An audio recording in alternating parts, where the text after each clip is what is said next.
for May 7th. Consideration of claims. Chair would entertain a motion for the approval of claims. I'll move.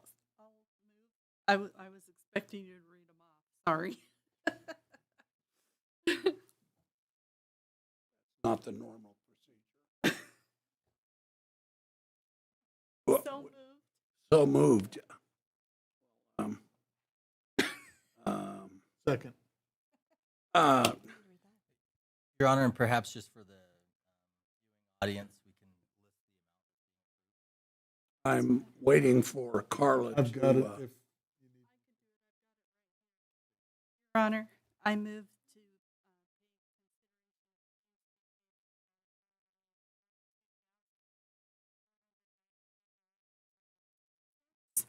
payroll and liabilities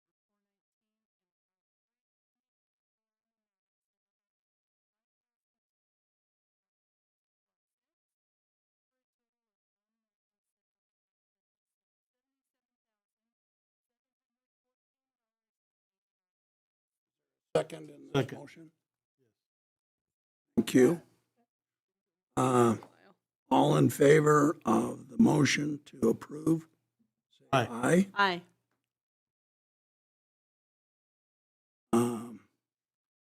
Mr. Butterfield, is there any additions you would like to? Mia, nothing from you? No, Your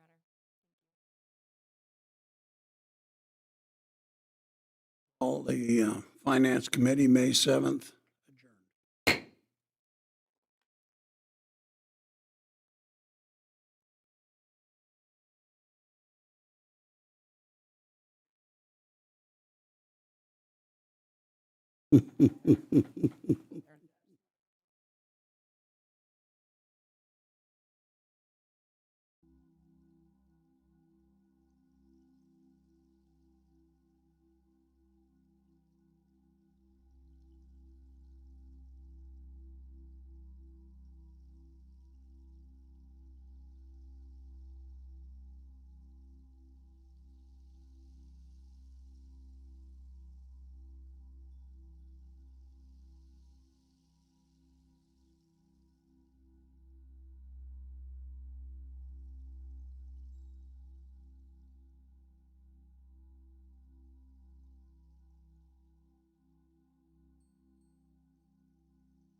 now call the May 7th, 2024 regular meeting of the Riverton City Council to order at 7 p.m. Councilmember Larson has agreed to lead us in the Pledge of Allegiance, after which I will give us the invocation. All rise and remove cover.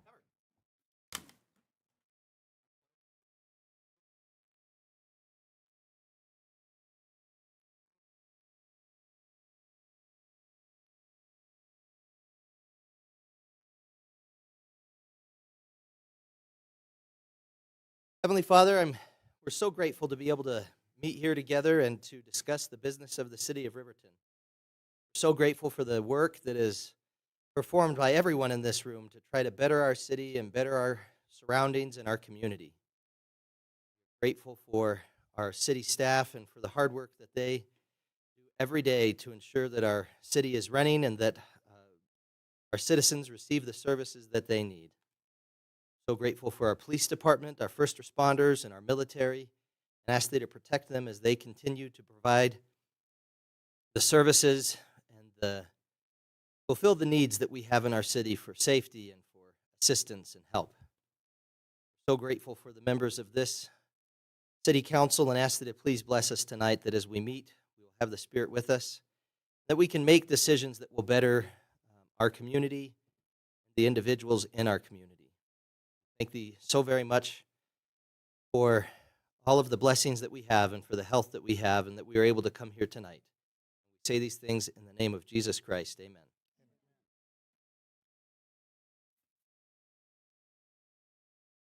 All right. Administrative Services Director, if you could please conduct the roll call.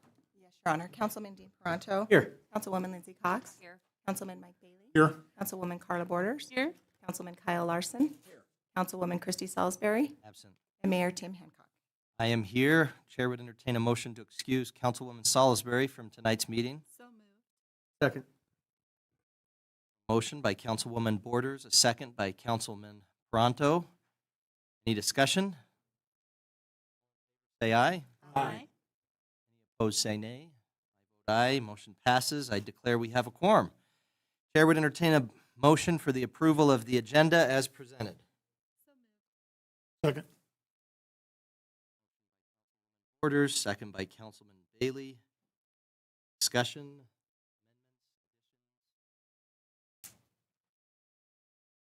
Okay, it's a pretty full one. It's two. All in favor say aye. Aye. I vote aye. Any opposed say nay. Motion passes. Kind of hoping somebody would. Some of the stuff. Next time. Okay, thank you. Glad you're here. All right, introduction and oath of office. Patrol Officer Chief Hurtado's report, please.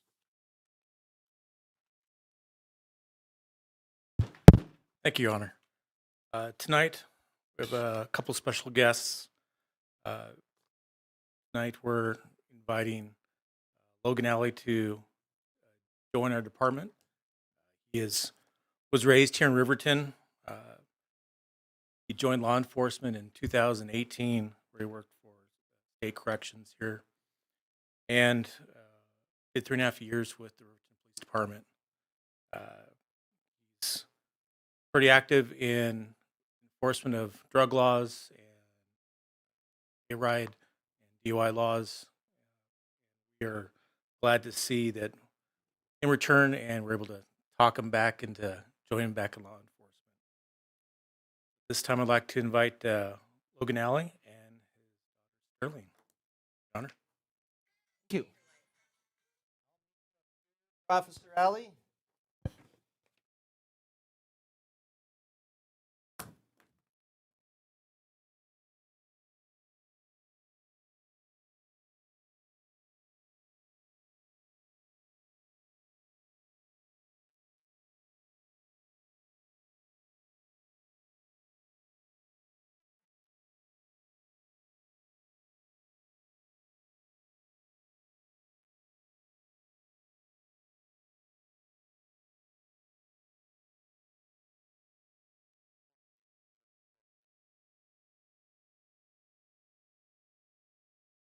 All right. So, I, and then you're going to say your name. You can say your name too. I, Logan Alley, do solemnly swear or affirm that I will support, obey, and defend the Constitution of the United States, the Constitution of the State of Wyoming, that I have not knowingly violated any law related to my appointment, caused it to be done by others, that I will discharge the duties of my office with fidelity. Officer Alley.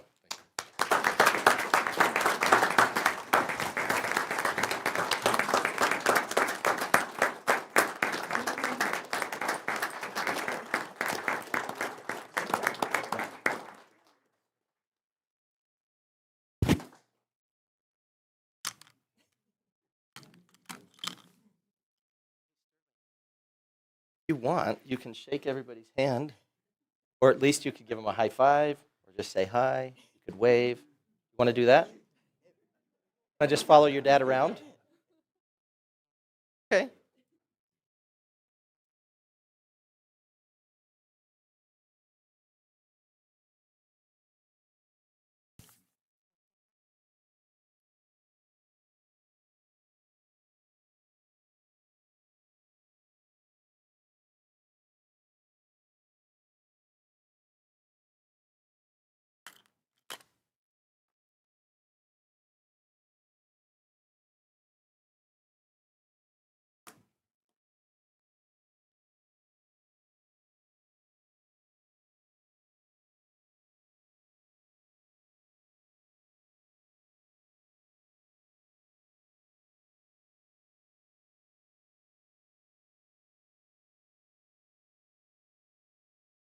Well, even though y'all didn't get a very good look at Sterling, she's wearing pink. She's turning 3 soon, and her favorite color is pink. I learned that before the meeting.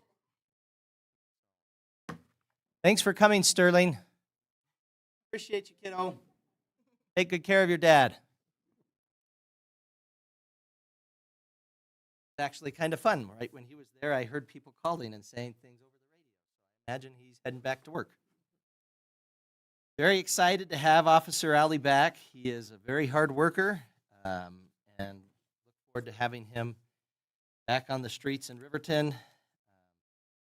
So I guess I would encourage you, if you see him around, say hi, give him a warm welcome. Look forward to that. All right, I have a couple of proclamations. When I say a couple, I mean 3. I think this is the most proclamations I've done in one meeting since I've been in office. So we'll try to get it through them pretty quickly. But this first one, we actually have some people here that want to be involved.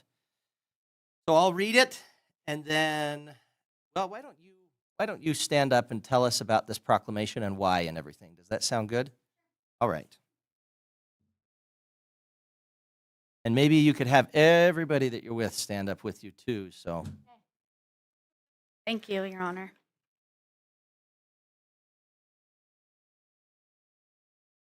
Okay. Good evening, Mayor and Council, City staff. I am Megan Sims. I'm here tonight with Leadership Fremont County and my class. I'm actually going to let everyone introduce themselves if that's okay. Sure. Okay. Thank you. I'm Tate Thompson. I'm Angel Janke.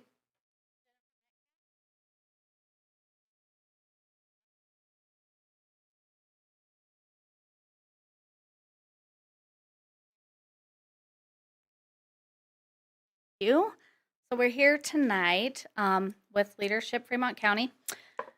We're nearing the end of our program, and we had to complete a class project. So we decided on campaigning and raising awareness for foster parents in Fremont County. So currently, Fremont County has 46 children in foster care, and there's only 14 non-relative homes and 11 relative homes. So there's a huge need for foster parents in Fremont County. So we had a presentation from DFS during our year, and they kind of pointed us in this direction for the need. And so we truly believe that children are our future, and we want to spark some interest in foster parents today. We have spoke with County 10 and WYO today, and then we also went to Books and Breakfast. Kiwanis let us come there. So hopefully we have some interest. We've had 5 people interested. And then Community Development Director Mike Miller, he also said he was interested. So I know, well, we can get some interest. That's all we're here to do, is get some interest. So I did leave some packets out there, and then I gave you all packets as well. If anyone is interested, they can call DFS. The number there is 332-4038. And then we'd also like to get a picture with you guys. Perfect. Well, I will read this proclamation. Thank you. And then we'll get the picture and everything, and we'll go from there. Thank you. Thank you very much. Appreciate everybody for coming. All right. National Foster Care Month, May 2024. Whereas in 1988, the United States Congress, at the request of the National Foster Parent Association, introduced a resolution to proclaim May as National Foster Care Month in recognition of the critical contributions made by foster parents across the nation. And whereas every year, National Foster Care Month provides an opportunity to celebrate foster youth and the people who provide them with love and support. And whereas the state of Wyoming recognizes the importance of providing the most vulnerable children with the opportunities and resources they need to thrive, which can best be met by belonging in a family. And whereas children in our communities that must be temporarily removed from their home to address their physical and emotional needs rely on others to provide a nurturing home.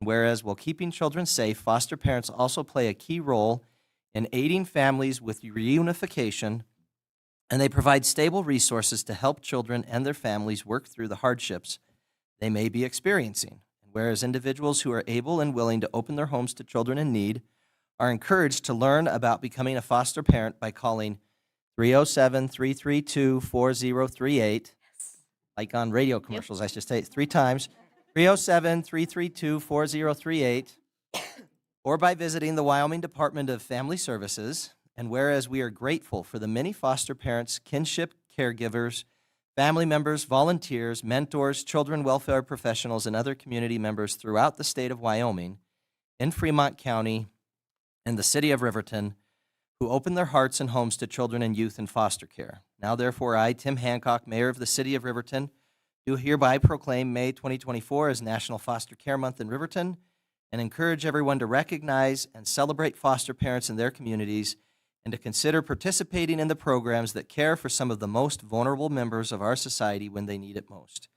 In witness whereof, I have hereunto set my hand and caused the official seal of the city of Riverton to be affixed this 7th day of May, 2024, and there's 2 copies of this.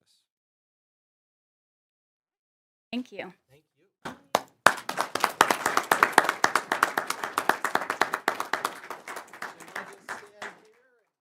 We'll stand around you and throw things at you. Oh, yes.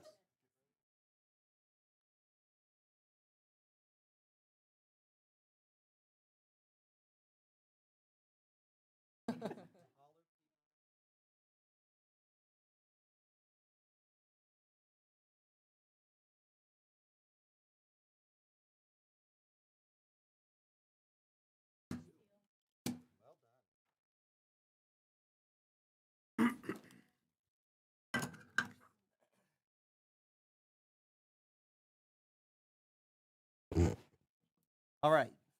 Like on the radio, I'm going to say it one more time, so it's 3 times. 307-332-4038, right? So I would encourage people to look into the opportunity to be foster parents.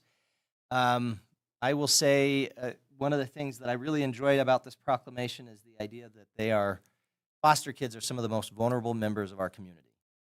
And we have a lot of children that are in need in our community. And the best way that I think you can help with that issue is foster parent. So, thank you. All right. Next proclamation. This is for Building Safety Month proclamation. This one is just about as long. I need to record these. Play the recording like at 1.5 speed. Whereas our city is committed to recognizing that our growth and strength depends on the safety and essential role our homes buildings and infrastructure play both in everyday life and when disasters strike. And whereas our confidence in the resilience of these buildings that make up our community is achieved through the devotion of vigilant guardians, building safety and fire prevention officials, architects, engineers, builders, tradespeople, design professionals, laborers, plumbers, and others in the construction industry who work year-round to ensure the safe construction of buildings. Whereas these guardians are dedicated members of the International Code Council, a nonprofit that brings together local, state, territorial, tribal, and federal officials who are experts in the built environment to create and implement the highest quality codes to protect us in the buildings where we live, learn, work, and play. And whereas these modern building codes include safeguards to protect the public from hazards such as hurricanes, snowstorms, tornadoes, wildland fires, floods, and earthquakes. And whereas Building Safety Month is sponsored by the International Code Council to remind the public about the critical role of our communities, largely unknown protectors of public safety, our local code officials who assure us of safe, sustainable, and affordable buildings that are essential to our prosperity. Brain got ahead of my mouth. And whereas Mission Possible, the theme for Building Safety Month 2024, encourages us to all raise awareness about building safety on a personal, local, and global scale. And whereas each year, in observance of Building Safety Month, people all over the world are asked to consider the commitment to improve building safety, resilience, and economic investment at home and in the community, and to acknowledge the essential service provided to all of us by local and state building departments, fire prevention bureaus, and federal agencies in protecting lives and property. Now, therefore, I, Tim Hancock, Mayor of the City of Riverton, do hereby proclaim the month of May 2024 as Building Safety Month. I encourage our citizens to join us as we participate in Building Safety Month activities. So, I don't know the connection between foster care and building safety. Must be a reason why they're both in the same month. I will say I certainly appreciate the hard work from our Community Development Department, making sure that our buildings are safe and that we are able to use them to the best degree that we can. All right. Not trying to just skip past that one too fast. We've got one more, then we have a round table, then we have whatever it is that everybody is here for. Not a round table or building safety, probably. But it could be foster care month.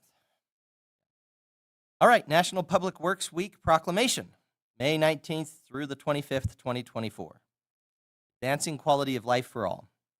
Whereas public works professionals focus on infrastructure, facilities, and services that are of vital importance to sustainable and resilient communities and to the public health, high quality of life, and well-being of people in Riverton, Wyoming.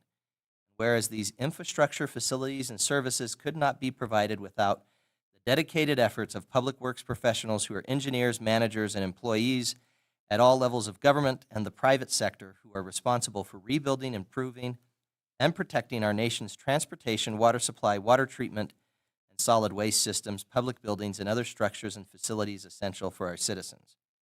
Whereas it is in the public interest for our citizens, civic leaders, and children in Riverton, Wyoming, to gain knowledge of and maintain an ongoing interest and understanding of the importance of public works and public works programs in their respective communities. Whereas the year 2024 marks the 64th annual National Public Works Week, sponsored by the American Public Works Association, Canadian Public Works Association.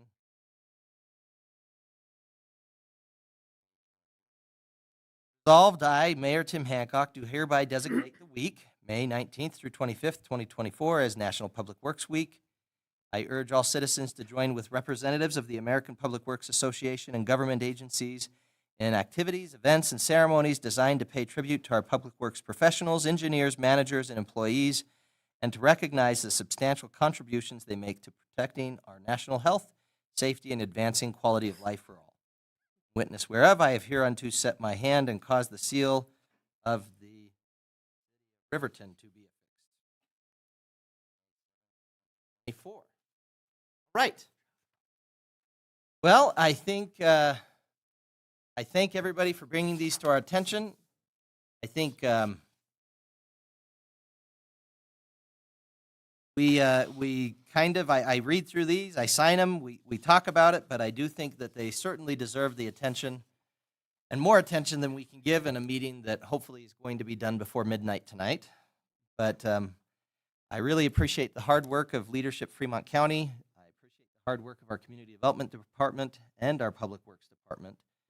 And I would encourage you throughout the coming weeks that you pay a little bit more attention, I guess, to what it takes to have our city run as it does in those different areas. And these proclamations should be available probably on our Facebook site, website, that kind of thing. And all right. Thank you. Next up, Council Committee Reports and Council Members Roundtable. Start with you, Councilman Larson. Your Honor, other than the last meeting we attended here, I attended on the 2nd of May out at the Frank B. Weiss Business Center opposite Heinz Store. I was given Fort Washakie, but it's in Heinz Store. We attended an all-day meeting with the tribal committee from the state of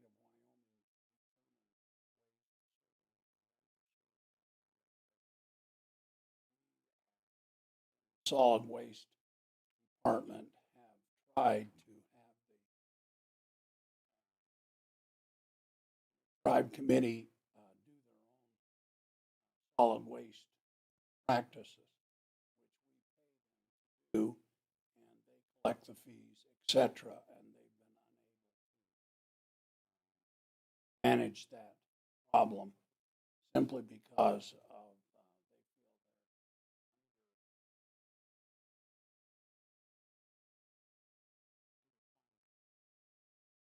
so that's what our part was at that meeting. Went there at 11 and finally got it. But it was a rather eye-opening. Its concern for helping the reservation. You. Councilwoman Borders.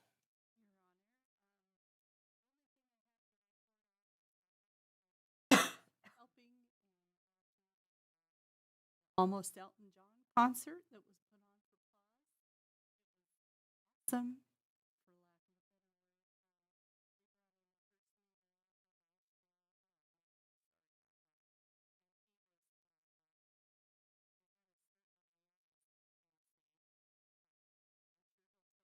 lack of a better word. That, but it was a great experience.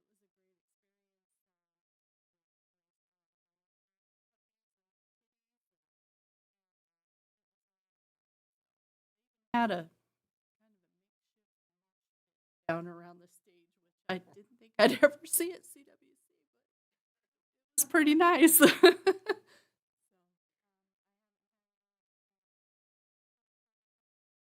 Thank you. You're welcome.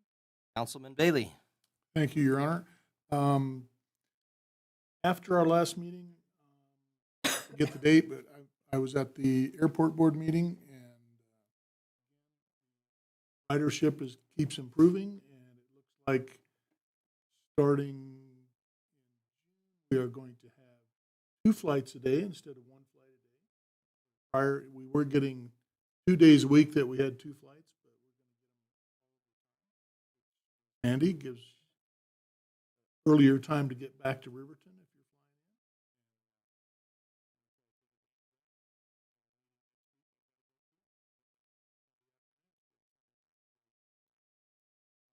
flying in. Those numbers just keep improving, and so I think, the airport is a vital part of our economy here in Fremont County. The main thing is for people to get out and use it whenever they can.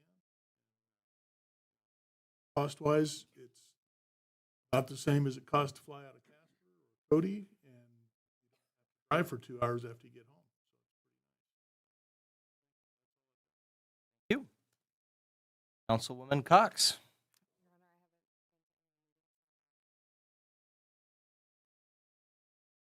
Develop a cough, though. I did. I'm sorry about Just that. now. No, I was trying real hard.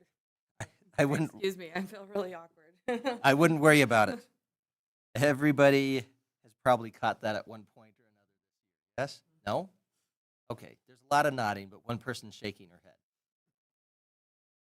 I'm going to say no and don't share. All right, Councilman Peranto. Your Honor, the Fremont County School District 25 Rec Board met last night. We did regular business in paying bills. We also heard a proposal and approved a proposal from the Riverton High School Booster Club to replace chairs that have been used up at the high school for various things that they used to actually have padding on them, but now there's none. Somebody made a comment that they had a picture of their husband sitting in those very chairs when he was in high school. So apparently the last set has lasted a while. So it was about time. And they had looked at several options to reupholster and some things like that, but to reupholster a metal chair is about $300 a chair. To replace a chair is about $126. So they went with new chairs. So a lot of people are going to appreciate that as they sit on the field. I also appreciate Mike covering the airport board meeting. It's a long time ago now. Couple weeks. 3 weeks ago now. I was out of town, so that second flight is really helpful, and our numbers are looking amazing.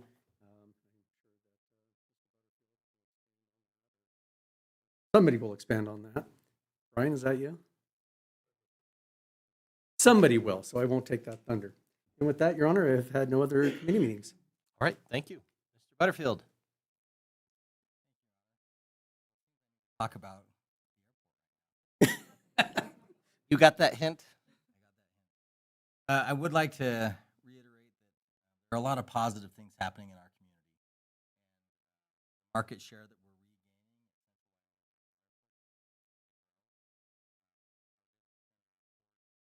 Airport board, fast members, and some other stakeholders. Month of April, all the months of April since 2022, 2024 recorded the second highest number of passengers. To me, that's very encouraging. Still on a restricted schedule. A lot of the reason for the success that is happening is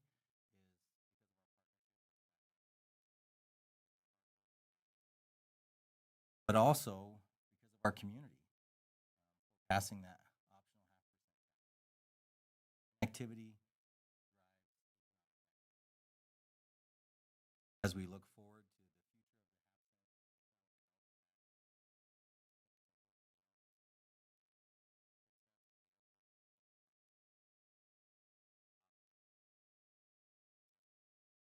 very pleased with the usage, very pleased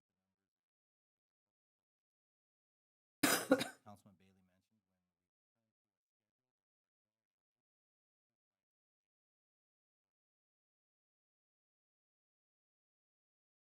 John, I do have a few other things, and I'll try and run through them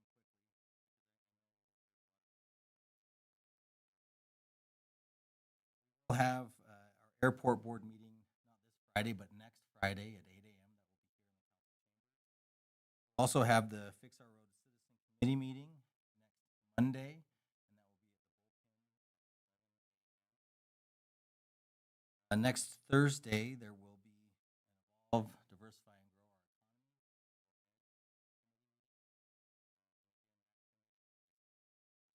Over the optional 0.5% tax.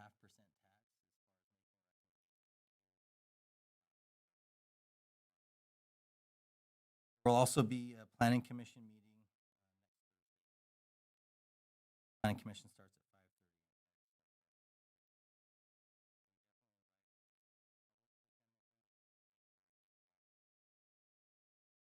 We want to announce and make sure folks are aware that the candidate filing period for the upcoming election for our local position will be openings for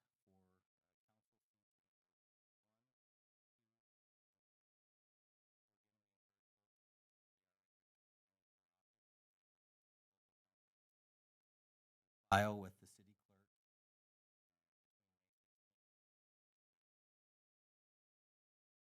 Wyoming Association of Municipalities will be having its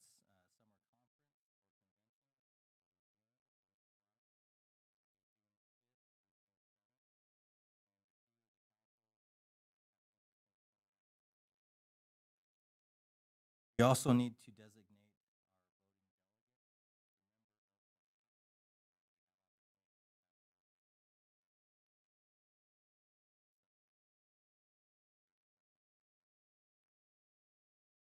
Mayor, I'll defer to you just for a brief moment.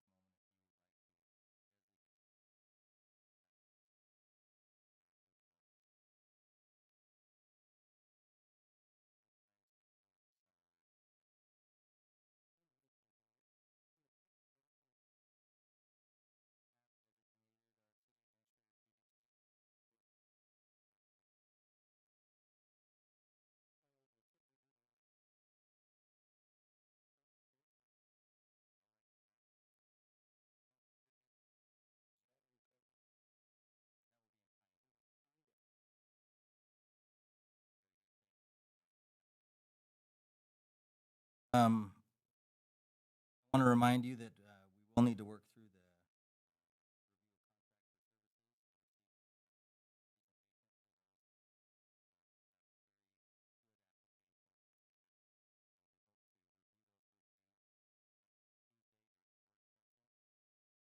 preparation for that meeting. I'll be distributing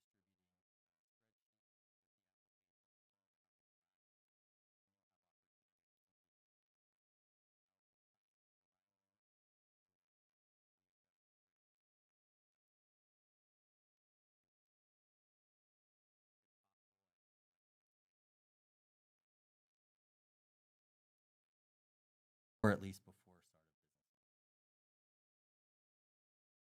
business. I'd like to announce that utility billing has been very busy.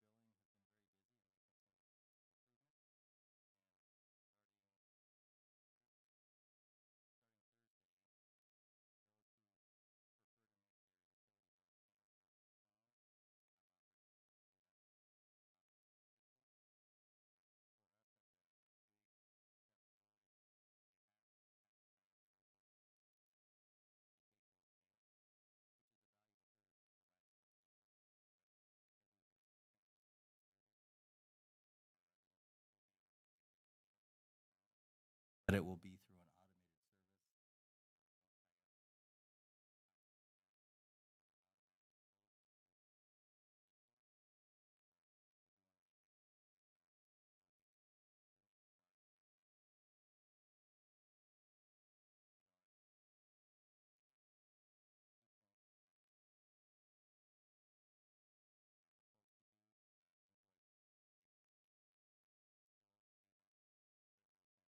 An automated system.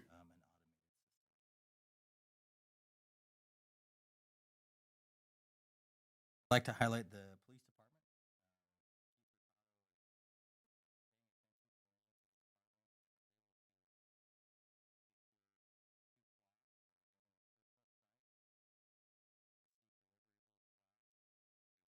Come as you take them, at no charge for the city. We just had to go and fix them outside of the cost to retrieve them. I'm going to skip my next one because I think I'm going too long already. I want to make reference that as the city council has reassumed its stewardship over the Tourism Asset Development Program and has made awards, there was some question about one of the applications and whether or not it was eligible for TAD monies. I've been able to work with the Wind River Visitors Council and the project that was proposed by Ms. Klein to install historical markers is eligible. I know the subcommittee questioned whether or not that counted for capital improvement, which TAD dollars cannot be used for capital improvements. But through some research and through the advice of Helen Wilson, it is possible to award funds to this project. Right now, there's a balance of the TAD account, excuse me, of $5,528. Ms. Klein requested $10,000, but you as a council could partially award her project, if that's something you'd like to do at a future meeting or at a time that you feel appropriate. But just know that that project is eligible after conferring with the Visitor Council.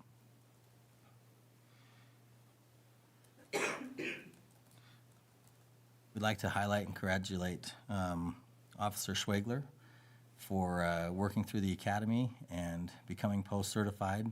He's been with the department for some time, but going through the academy is quite the accomplishment, and he recently graduated, at least between our last two meetings, and I want to recognize him and say thank you for serving our community, and we look forward to him continuing his service. There have been a lot of activities in the community lately, and I think it highlights again many positive things that are going on. I had opportunity to speak to the Lions Club last night, and really the message I wanted to share with them was the power of being positive.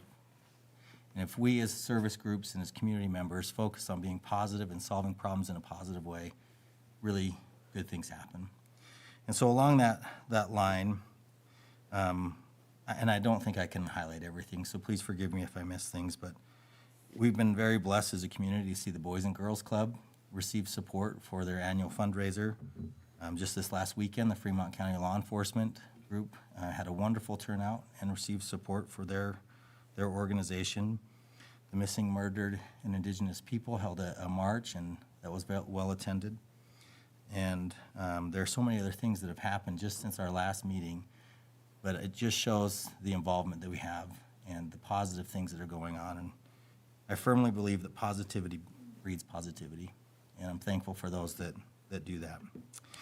Your Honor, I have two other items. This next one I'd like to defer to Ms. Harris, and then if I could, I just have one other thing. Thank you. Ms. Harris. Thank you, Your Honor. At a recent meeting, there was some question that came up between the difference between a bar and grill license and a restaurant liquor license. And Max and I did some further investigation and research on those.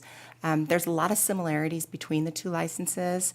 There's a 60-40 ratio of food sales to liquor sales that is required of both of the licenses. They both are able to recork a bottle of wine that was served with dinner, and that can be taken with the consumer. A restaurant liquor licensee is not able to sell packaged liquor, nor is a bar and grill. But the main difference is with the bar and grill license, the users or consumers sit at the bar and then lounge, basically hang out there longer. With the restaurant liquor license, it's essentially you are receiving a drink with your meal. So that's the primary differences that we've noticed between those. The other thing that I wanted to highlight is that there's been some attention drawn to the recent opening of a bar license that was passed here in Riverton. And we're getting some feedback from folks about the city just issuing retail liquor licenses at will and at random. And I wanted to clarify that our liquor license number of licenses that we're allowed to hold are governed by state statute and population-based. So when the city council approved liquor licenses back in February, there were 22 retail liquor licenses, 2 club licenses, and 7 restaurants. We had 1 bar and grill license that was not renewed, and it was actually the licensee reapplied as just a restaurant liquor holder, so that tightened up the restrictions that they had on their license. But if there's a retail liquor license that's not active but currently issued, that licensee is legally able to park that license for 1 year and then ask for a 1-year extension on their license until they decide what they want to do with their license. So at this point, the new bar and the bar license that was approved, the restaurant or the retail license that was approved, was already within our required limitations. So we did not issue any new licenses. All we did was activate an old parked license. And that's all I have. Thanks. Mia, so if I wanted to get a liquor license, how would I do that? Your Honor, you would need to work with a current licensee to transfer that ownership into your name.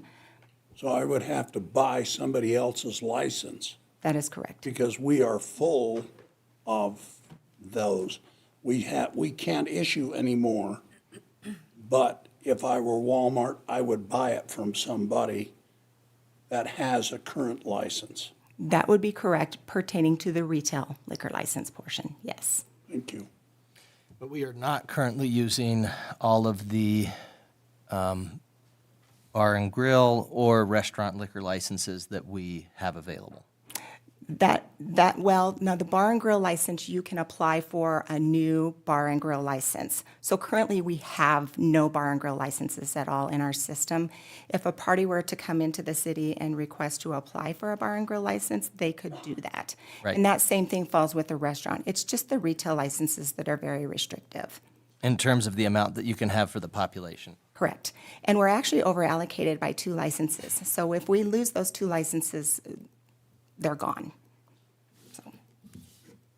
Mr. Butterfield. Thank you. I lied. I have another thing and another thing, so two. Two. In speaking about the positive things that are going on, I failed to recognize our Community Development Department and Mike Miller, our Public Works Department, for collaborating with community and doing a cleanup day a couple weeks ago. And they removed or hauled off 32,000 pounds of trash from one of our communities. And what a great partnership that was shown by the residents in that community, by the Public Works Department, and then also Mike Miller, who coordinated this effort. So a great positive thing, and they made a difference. And all of that occurred in just the morning. And so good things that are happening. I'm going to have to put you to work again, Council, as you've received in your weekly reports. There is a wayfinding project going on right now with the Wind River Visitors Council. Kathy Rosenthal, Miss Julie Buller, and myself have been serving on that committee and representing Riverton. We have 3 finalists for these wayfinding signs, and because you're the council and quite frankly this is your brand, we're going to make you pick the last one. Russell Mills is the consultant and has provided feedback that the far right option is a little bit more challenging to read and may be hard to distinguish, but these are the 3 that we came up with, and you've seen some of the other iterations through the weeks, but I'd love to take your direction on which one you'd select, and then we'll give it to the consultant and keep moving forward on this project. So from left to right, 1, 2, 3. Any thoughts? I like number 1. I do too. I like the lines under each of them. It makes it cleaner and easier to. I kind of like the red arrows on the third one. Ooh, that's a good point. The red arrows do pop better, I think. I think they might fade faster. So you would combine 3 and 1, the red arrows onto 1? Yeah. But like Lindsay said, the red does fade quicker. Yeah. That's a good point. I like Do 2, you like? just to make it easy. Well, 2 is nice and clean. I'm grateful for you being willing to stand up and. You're welcome. And buck the system. I actually like 2 as well. I like the lines, but 2 is kind of nice in terms of. Kind of clean, right? Mr. Larson, I'm 1. you're 1. 1 I with just always feel like you'll have the people that are like, red arrows. the park at the museum? The park at the museum. Yeah, Oh, I see. If they're both pointing the same way. yeah. And if we pick number 3, do we not get a library? Or- No, I'm just kidding. You get a post office. We haven't informed the library of that yet.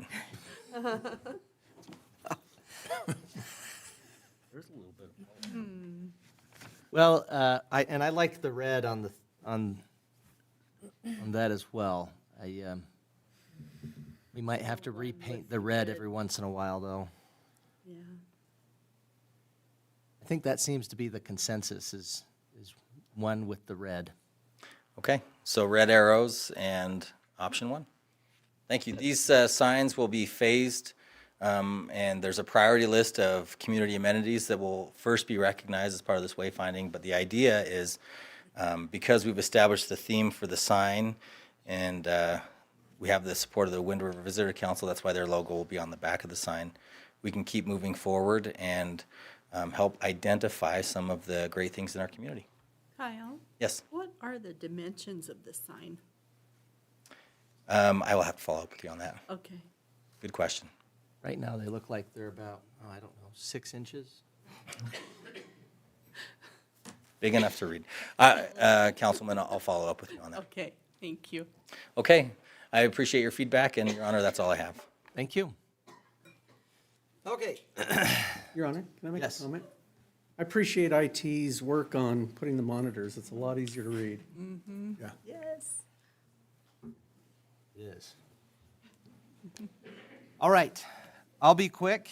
I think Kyle handled almost all of what I was wanting to talk about. I had an opportunity to attend the Riverton Economic Development Association, RECDA meeting. It was a great chance to be talking about some exciting things going on and some possibilities. There's a company that's currently looking and trying to be able to ascertain really the possibility of mining for nickel, not too far away from Riverton here. And they've got a lot of work going into that. They've done a lot so far, and there's more work to be done, so I guess keep your eyes open. Debbie Bessie, who has been a fixture here at the City of Riverton for many years. If you come in through and you look at where we have our finance clerks, which is that main desk there on the left, you would see Debbie Bessie there most days, almost all days. I can't think of anybody I've seen more. She has been a long-term employee for the City of Riverton, has been a finance clerk, and has been very helpful. I asked her to come here tonight so we could recognize her with something, maybe a gag gift or whatever it is. She refused. She refused Mia. I think she refused me. She refused anybody who asked her. She doesn't like to get a lot of recognition, and that's fine, but I told her, whether she's here or not, she will be mentioned tonight. So if you see her around, make sure you tell her thank you, and I certainly appreciate that we have people that are willing to work here long-term, and that's really a testament to the kind of people we have at the helm. Mia Harris, Mr. Butterfield, of course, our other senior staff members, but really appreciate her hard work over the years. So, even though she's not here, she's awesome. She'd be more awesome if she were here, but that's okay. Nobody's perfect. Today is actually Fentanyl Awareness Day. If you're not aware, fentanyl exists. It's not fun. We have people that are overdosing on a regular basis from it. I don't know that we needed to add another proclamation to our 3 proclamations today, but I would note that that's what it is. I would encourage you that if you know somebody who is in the throes of addiction, tell them to get help. It's not an easy thing. I certainly don't think we need to be judgmental towards people who are struggling with addictions, but we can certainly be encouraging them to do things, lovingly encouraging them to make life changes. I also had the opportunity last weekend to do a proclamation for Arbor Day. I'm not going to repeat that one tonight. We planted a tree over near Dacey's Park, which is where we have the dog park, along the Riverwalk there. I will tell you, we have an absolutely wonderful, it's not called an auditorium. What do we call it? Fire pit. Gazebo. Fire. We have a fire pit. Anyway, we have a fire pit. It's a very nice place to be holding events. I would encourage you to be doing that. It does not get used as much as it should be. We've been working on the budget. That's a lot of work. I will tell you, you are well served by our senior staff. We have to make sacrifices every year. And by that I mean we have to consider how to provide services, what services to provide. And they do a very good job of looking critically at everything going on and making sure that we're being well served in the community and we're being very responsible with taxpayer dollars. So I thank you for your hard work. It's been late nights, it's been long conversations, and I appreciate it. I had the opportunity to also attend the MMIP march that we had. It was great. I got to welcome people, and then I got to run. I didn't really run because I had to march from up near the Tonkin Stadium all the way down to City Park, and then I had to go back. So I didn't run, I walked, but it was a good opportunity, and I would encourage you. We were talking about it, and I was realizing if we had about 3 times as many people who were there that day in attendance at those events, we might be able to make more of a difference.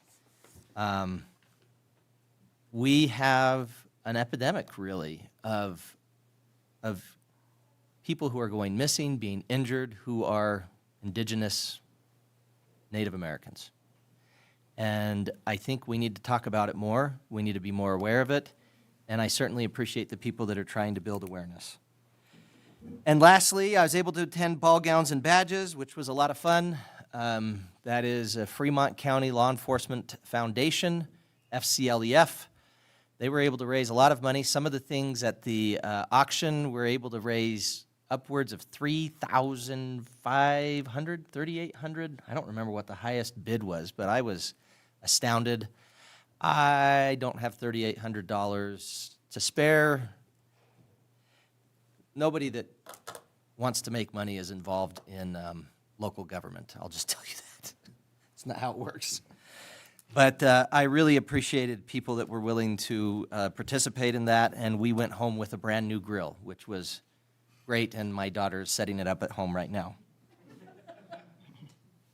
So that's all I have to report on. Next up, we have communications from the floor, citizens' comments. Anyone in the audience wishing to address the council regarding an item that is scheduled for a public hearing will be given an opportunity to speak during that public hearing. If you want to address the council on another item, you may speak now. I'd ask if you wish to address the council, approach the podium, identify yourself for the record. One thing that I have brought up at past meetings, and I will bring up again, the same kind of rules that tend to apply when it comes to legislative committee meetings, I would encourage us to follow here as well. These just make sure that when we make comments and everything, that they're professional, and that we're able to ensure that the spirit of the meeting is kept and that we can keep things as a formal meeting. So I would encourage you to follow these guidelines, which is, number 1, address all comments and questions to me. I know that sounds a little bit weird and might sound arrogant of me. That's not the point. The point is that you have one person who's actually being spoken to. I'd ask you to refrain the use of individual names. This is kind of a funny thing that the legislature does, but they'll say, the gentleman from Western Wyoming or something, rather than saying necessarily the representative from Teton County. Speakers will refrain from making comments of a personal nature that reflect upon the character or conduct of a committee member or another speaker. Personal criticism, ridiculing, name-calling are unnecessary. I would ask you to keep your comments to 5 minutes for individuals, 10 minutes if you're a part of a group, and that you split it up amongst yourselves. So if you'd like to speak now, please come up and tell us your name and go ahead.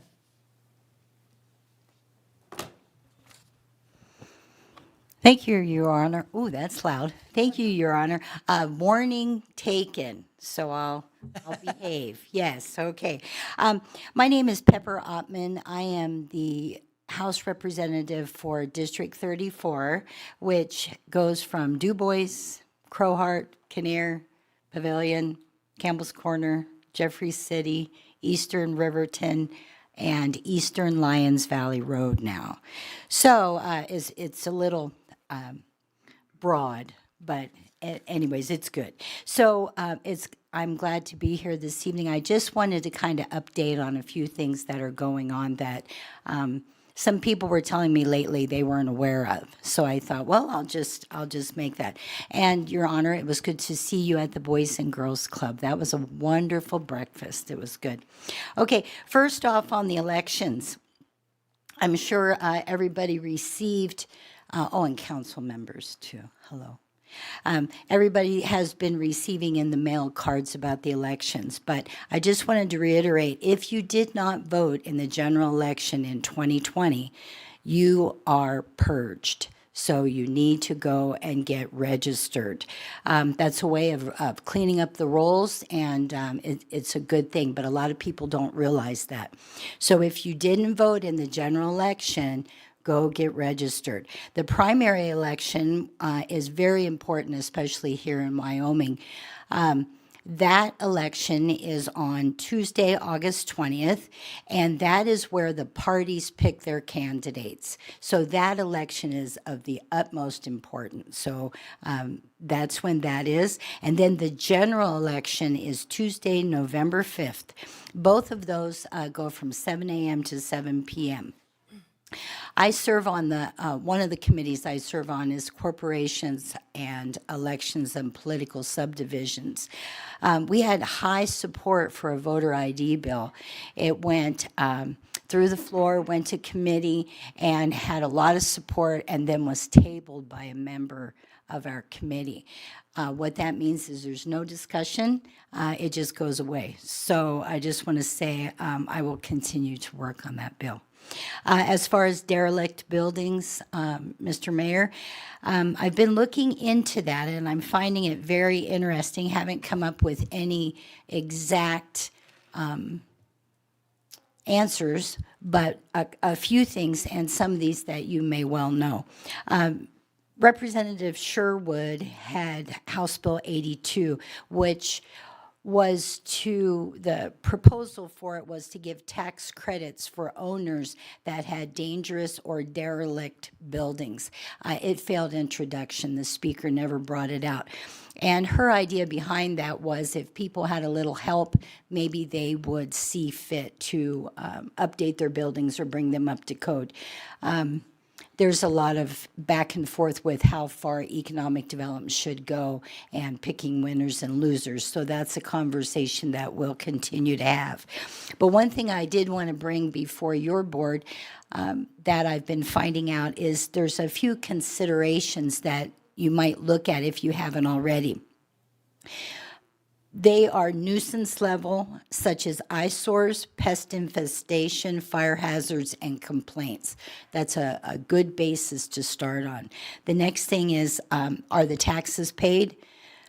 Are there code violations? Does that code need to be updated or looked at or implemented? And also to pursue the foreclosure liens to pay for the demolition. So that's possibly another avenue to look at.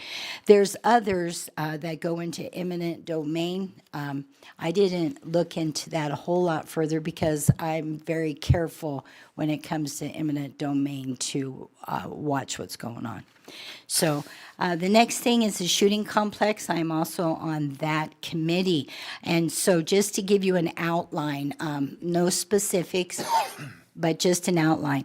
On April 8th, 2024, we had the request for proposal released. On April 15th, we had a scoring rubric that we developed and released that. April 22nd was a closing date for the first round of questions to the applicants. April 29th, we had responses to those questions. May 15th was the closing date for the second round of questions. May 22nd will be the response to the questions. June 3rd, proposals are due. So everything that the different entities have put together, some of them are counties, some of them are towns, some of them are economic development things. There's a lot of different groups that have come together to submit. I think we have 10 of them. I think there's 10. Let me see, June 3rd, the proposal is due. On or about June 12th to the 14th, we will do the initial selection. All of these other meetings have been open to the public and open to everybody, but the June 12th to 14th will be a closed meeting that the committee looks at. June 17th, successful proposals will be notified and oral presentations will be scheduled. The week of June 24th, that whole week, we'll be having open presentations. The submittees are permitted up to 2 hours for whatever kind of proposals they want to give. And then we will pick from that successful proposals on July 1st. We'll be notified, and then we will schedule. We're thinking it'll probably be like the top 3, but seeing as how we're not sure exactly what's going to be coming, we'll schedule that, but then we will be going to on-site visits. And then July 3rd, the oral presentation supplemental information. We'll have made comments, and that'll give them time to respond to that. And then July 8th through the 19th, the site visits actually happen. July 15th through 26th, site visit supplemental information is due. So anything in addition, we don't want to say, well, you didn't provide us with this information, so it's incomplete. So whatever else we needed, they can submit. And then on or about August 13th, we will make our final selection. So that's a lot of little things, but a lot of people have been really curious, so it kind of lets you know what it is we're doing. The other thing I just wanted to touch really briefly is out of 20 bills, we had 4 relief bills that came for property tax. The first one is the tax relief expanded. It's a bill that we already had in place, but it is expanded as far as it is funded again. So that is through, this one is income-based. So you must pay the taxes and then provide your income tax returns and a lot of other things. There's a lot of things, but it's an opportunity. Secondly, the veterans exemption did double. It goes into effect next year, 2025. The third one, if you are 65 and over and have been paying taxes in Wyoming for over 25 years, you will be eligible for a 50% exemption. This also starts next year. The last one is House Bill 45. This one is very involved, but I'll just touch on it. This is a cap on increases in residential value. Where there's any increase over 4%, it will be capped at 4%. This one is complicated and rolls out over 2 years. There's different rules each year. And year one, this year, the exemption only on buildings classified as residential. This is not going on your tax statement. You will have to get this amount from the assessor. Year two will include more, some outbuildings and things, but as we speak, a lot of those rules are being made by the Department of Revenue. And then the last thing that I have is I'm going to be having a town hall in Du Bois on Saturday, this Saturday, May 11th, from 10 to 12.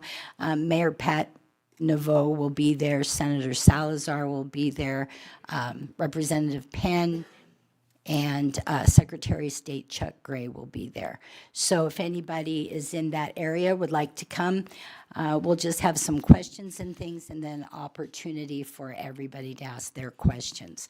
So, Mr. Mayor and Committee, that is my little synopsis, and I'll stand for any questions if you have any. Any questions? No, I really appreciate the update. That's very informative. Good, good. You're Thank you. welcome. Appreciate you coming in. All right, thank you. Okay.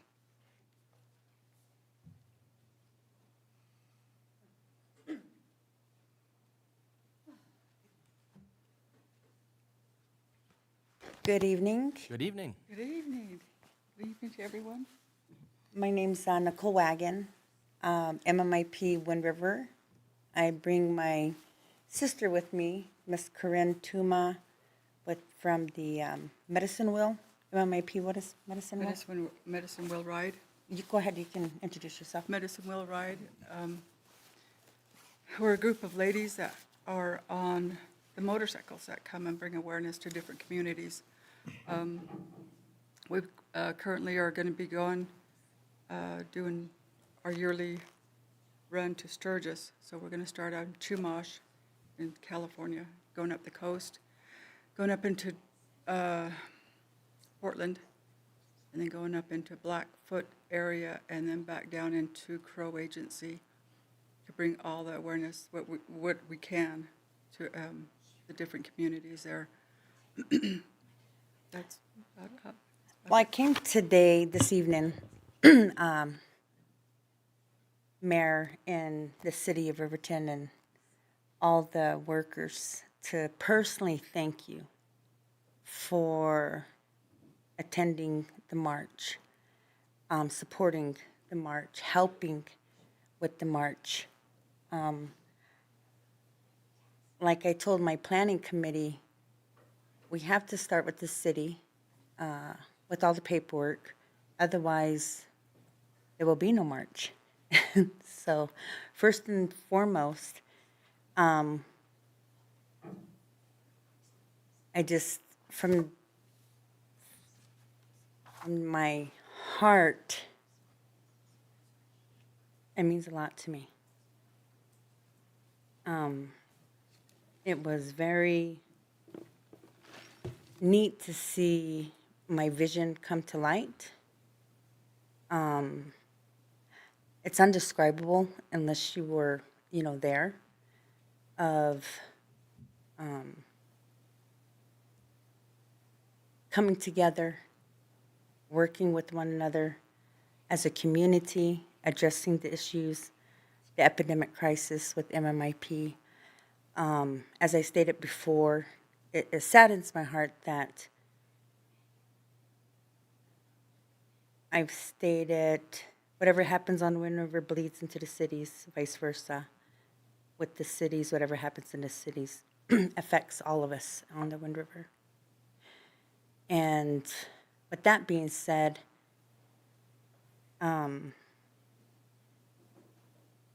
it's hard to be in those leadership roles and to stand up and make that difference, and to uphold yourself into a higher standard, higher integrity.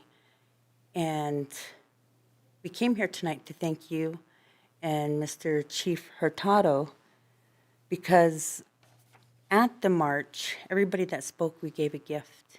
And as Indigenous people, that's what we do, in hoping that,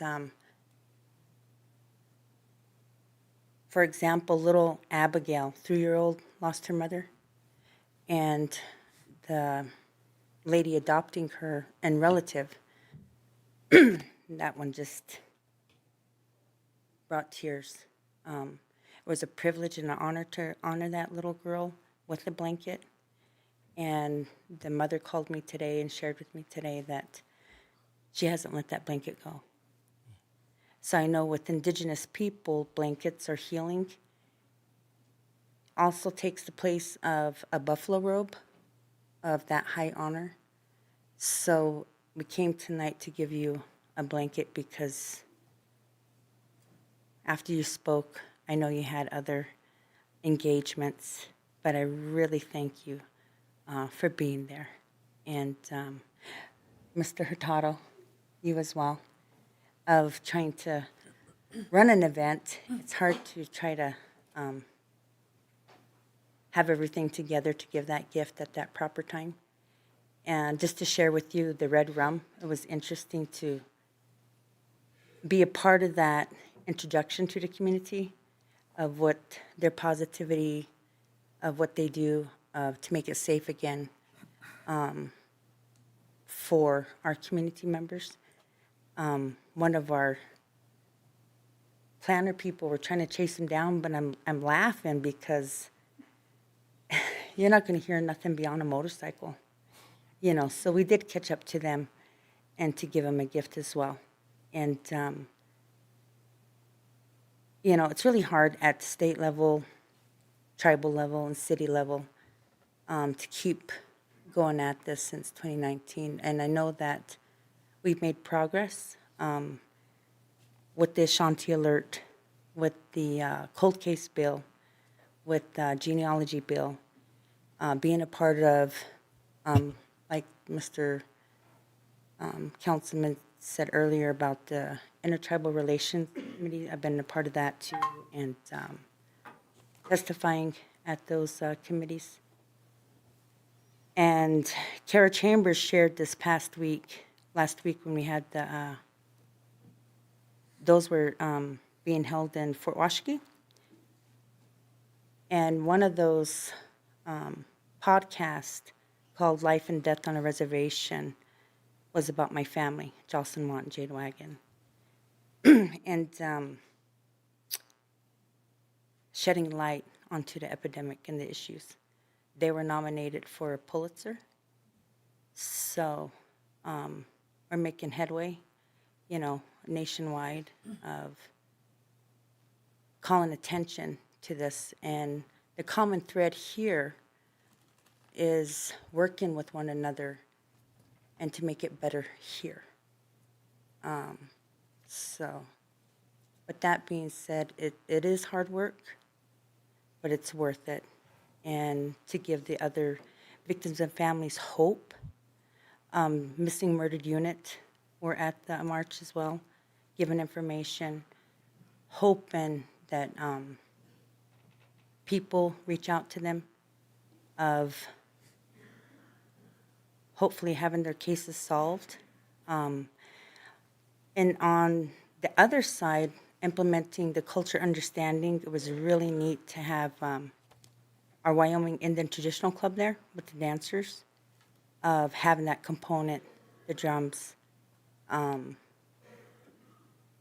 so we can, come together of who we are. And organizations were there as well as Riverton Police victims advocates, all advocates, really coming together of White Buffalo Recovery, domestic violence coalitions. One thing I could share with the White Buffalo Recovery, they're really happy that a lot of people signed up for Mending Broken Hearts. So, with that, a healing component was available to others as well. So trying to collaborate and hope that people walk away with the good vibe, positivity, and us listening to their voices, stories, their loved ones' stories, the sorrow, and to let them know that they're not alone and we're here for them and to help them get through this. And hopefully more resources will come about. And I want to state that tomorrow is the FBI in-person session, Wind River Casino from 6 to 8. The state, MMIP State Task Force in-person session will be May 17th. So, we'll get the word on out there for those events and to keep the MMIP awareness going, the momentum going, and to stop the violence, make it safe again. And I hope people get to know Mr. Hurtado. And his position is a hard position. I have a lot of respect for law enforcement. It's not an easy job, but they do need that support for the law and order. So again, thank you. Thank you. And I'll give you guys a blanket. If you can come on up here.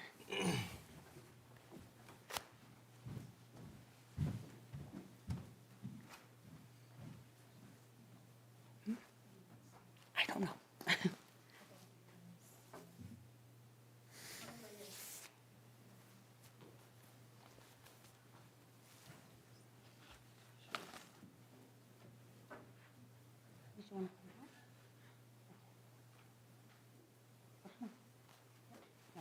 We're gonna go, as traditional people, we wrap the blanket around the person, so. It's not too hot. Yeah. Of course you do. I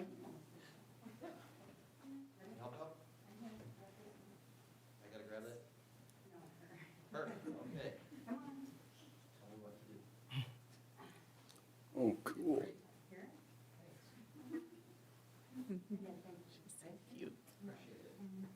Would-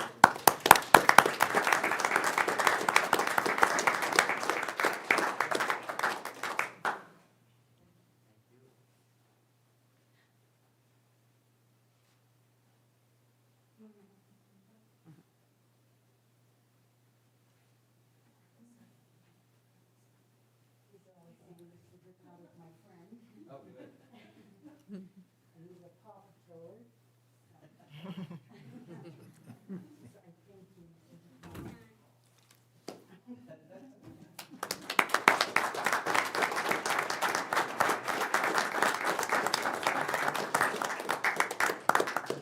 Those people.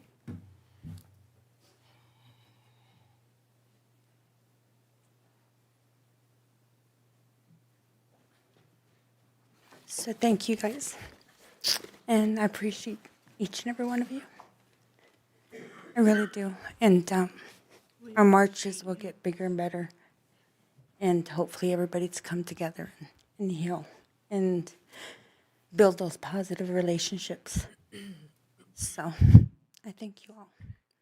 Thank you.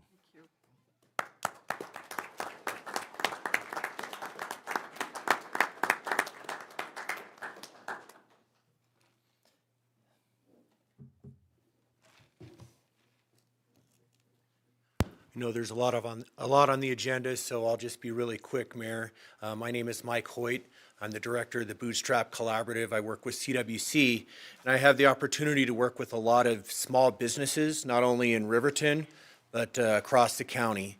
And I've seen a lot of great things happening recently. And I wanted to speak just very briefly about the half-cent tax and the benefit that comes to small businesses. I've seen some of that firsthand with a variety of businesses, and it is an exciting, it's a dream opportunity for many of them to learn about options and access to capital and resources that they would never be able to get on their own. And so I wanted to say thank you for even having opportunities and for listening. It's opening things up, and I've seen a lot of neat things just recently. And so I wanted to express appreciation for that. I know there's many small businesses that are working through things and learning and through that process. And I know tonight one of them in particular is here, and so I just wanted to come and show support for Epic Salon with Lisa and the work she's doing. She's planning on putting some CWC gals to work and start some business right here in town. So anyway, that's what I wanted to share. Thank you. Thank you, Mr. Hoyt.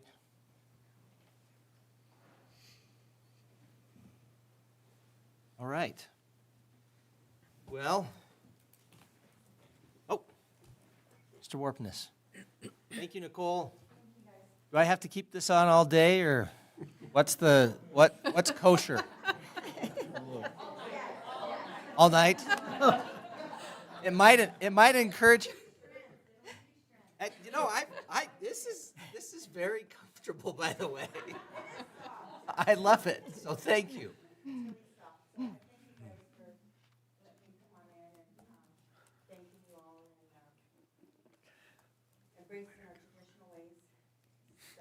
Thank you. All right. Well, I will reach a point where I will fold it up, but Right now. We could give you a pass until 4th of July. yeah. Thank you.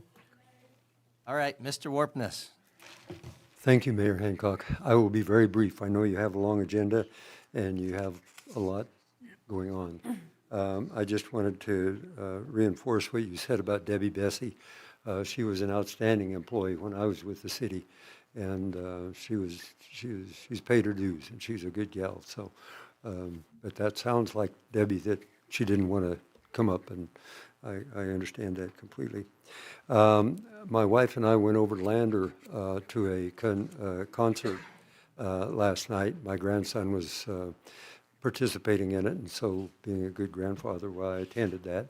And when we came back, it was about 9 o'clock that evening, and as we were driving up Main Street to go home, we started observing that there was a few lights out of our decorative luminaries. And having been on many committees and worked very hard when they were doing the Main Street reconstruction and whatnot to get that, and the battles of, well, we should just let YDOT do it. They'll put in Cobra heads and we won't have, and it just goes round and round. So anyway, it's special. And as we were driving up, I just noticed that there was a few of them out. And so when we got home, I dropped my wife off at the house, and I said, I'm going to drive down Main Street and just count them. So I did, and it's part of my background, I guess, or something, that you see something when it catches your eye like that, while you're curious as to where it's at. How many of them do you suppose were out? The last time somebody talked to me about this, it was Jerry Kinsler. Okay, It was 19. How many did you count? 19. All right, so there's not new ones, so that's, Well, not that I'm saying that's good, Mr. yeah, Foreman. it just concerns me Yeah. that you have Main Street, and this is not on Federal, this is just Main Street. You've got 19 of the decorative luminaries that are out. Is there a problem somewhere? I don't know. But it's just something that I wanted to express concern about that, so. We had talked a little bit, if I remember correctly, about, I thought there was some discussion as to whether to change the bulbs that were being used. Tell me about that, Mr. Eggleston, where we're at. Your Honor, we've put money into the budget, hopefully in the capital budget this year, to retrofit all of the lights downtown and in City Park with LED bulbs. The bulbs that are in those currently are almost non-existent, not to mention they're about $30 a piece, and they don't seem to hold up very long. So our intention is to replace all of those lights in the downtown area with LEDs this summer.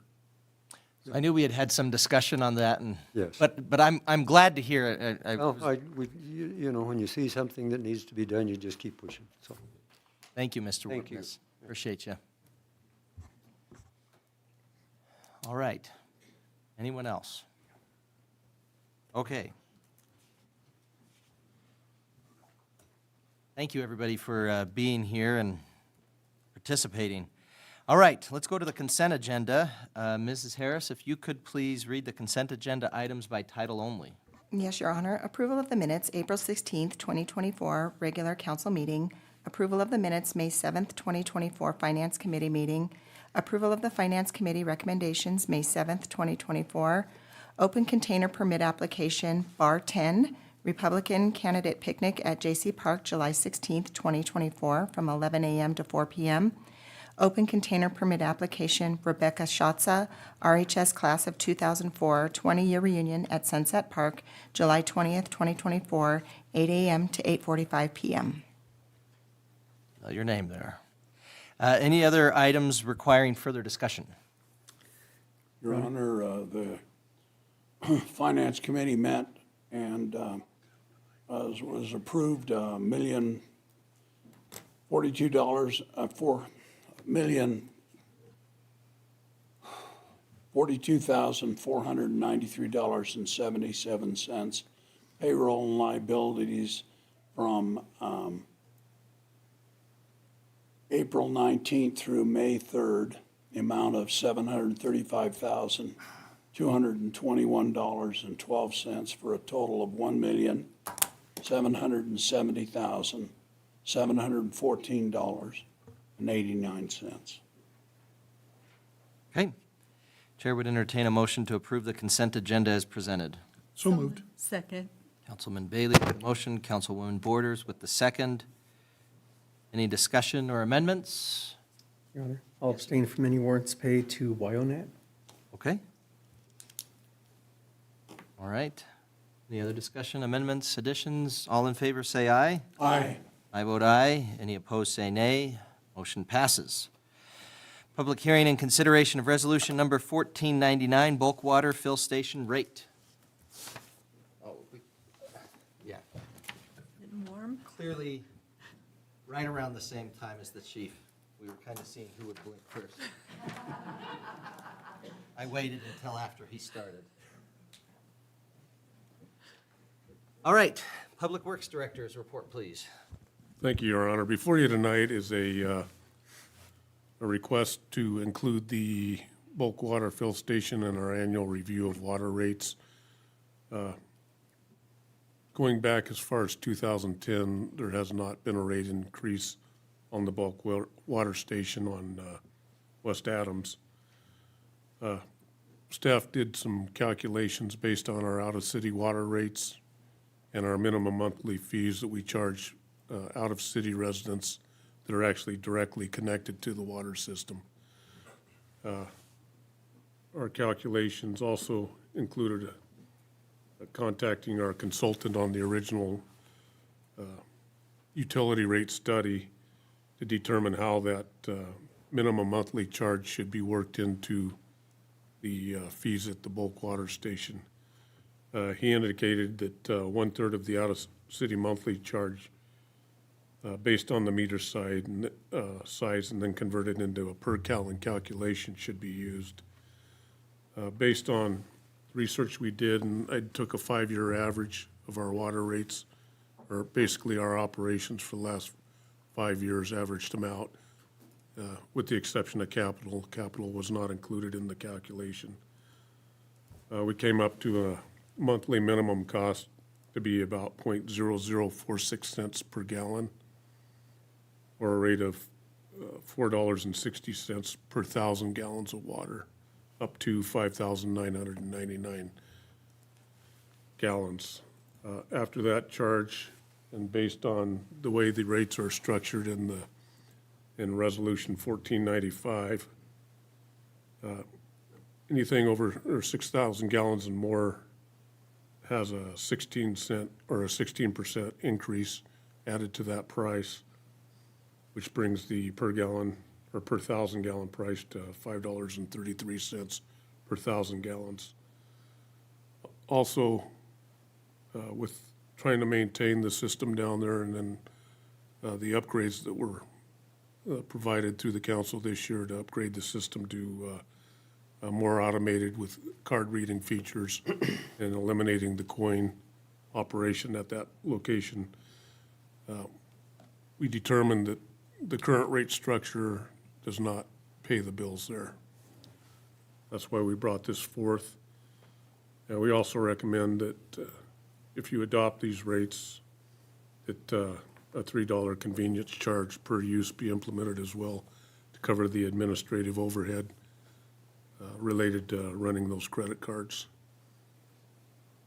I also included some rates that are in place around the state. They vary by location. For instance, Lander charges a flat $15 per 1,000 gallons. Many other locations charge $10 per 1,000 gallons.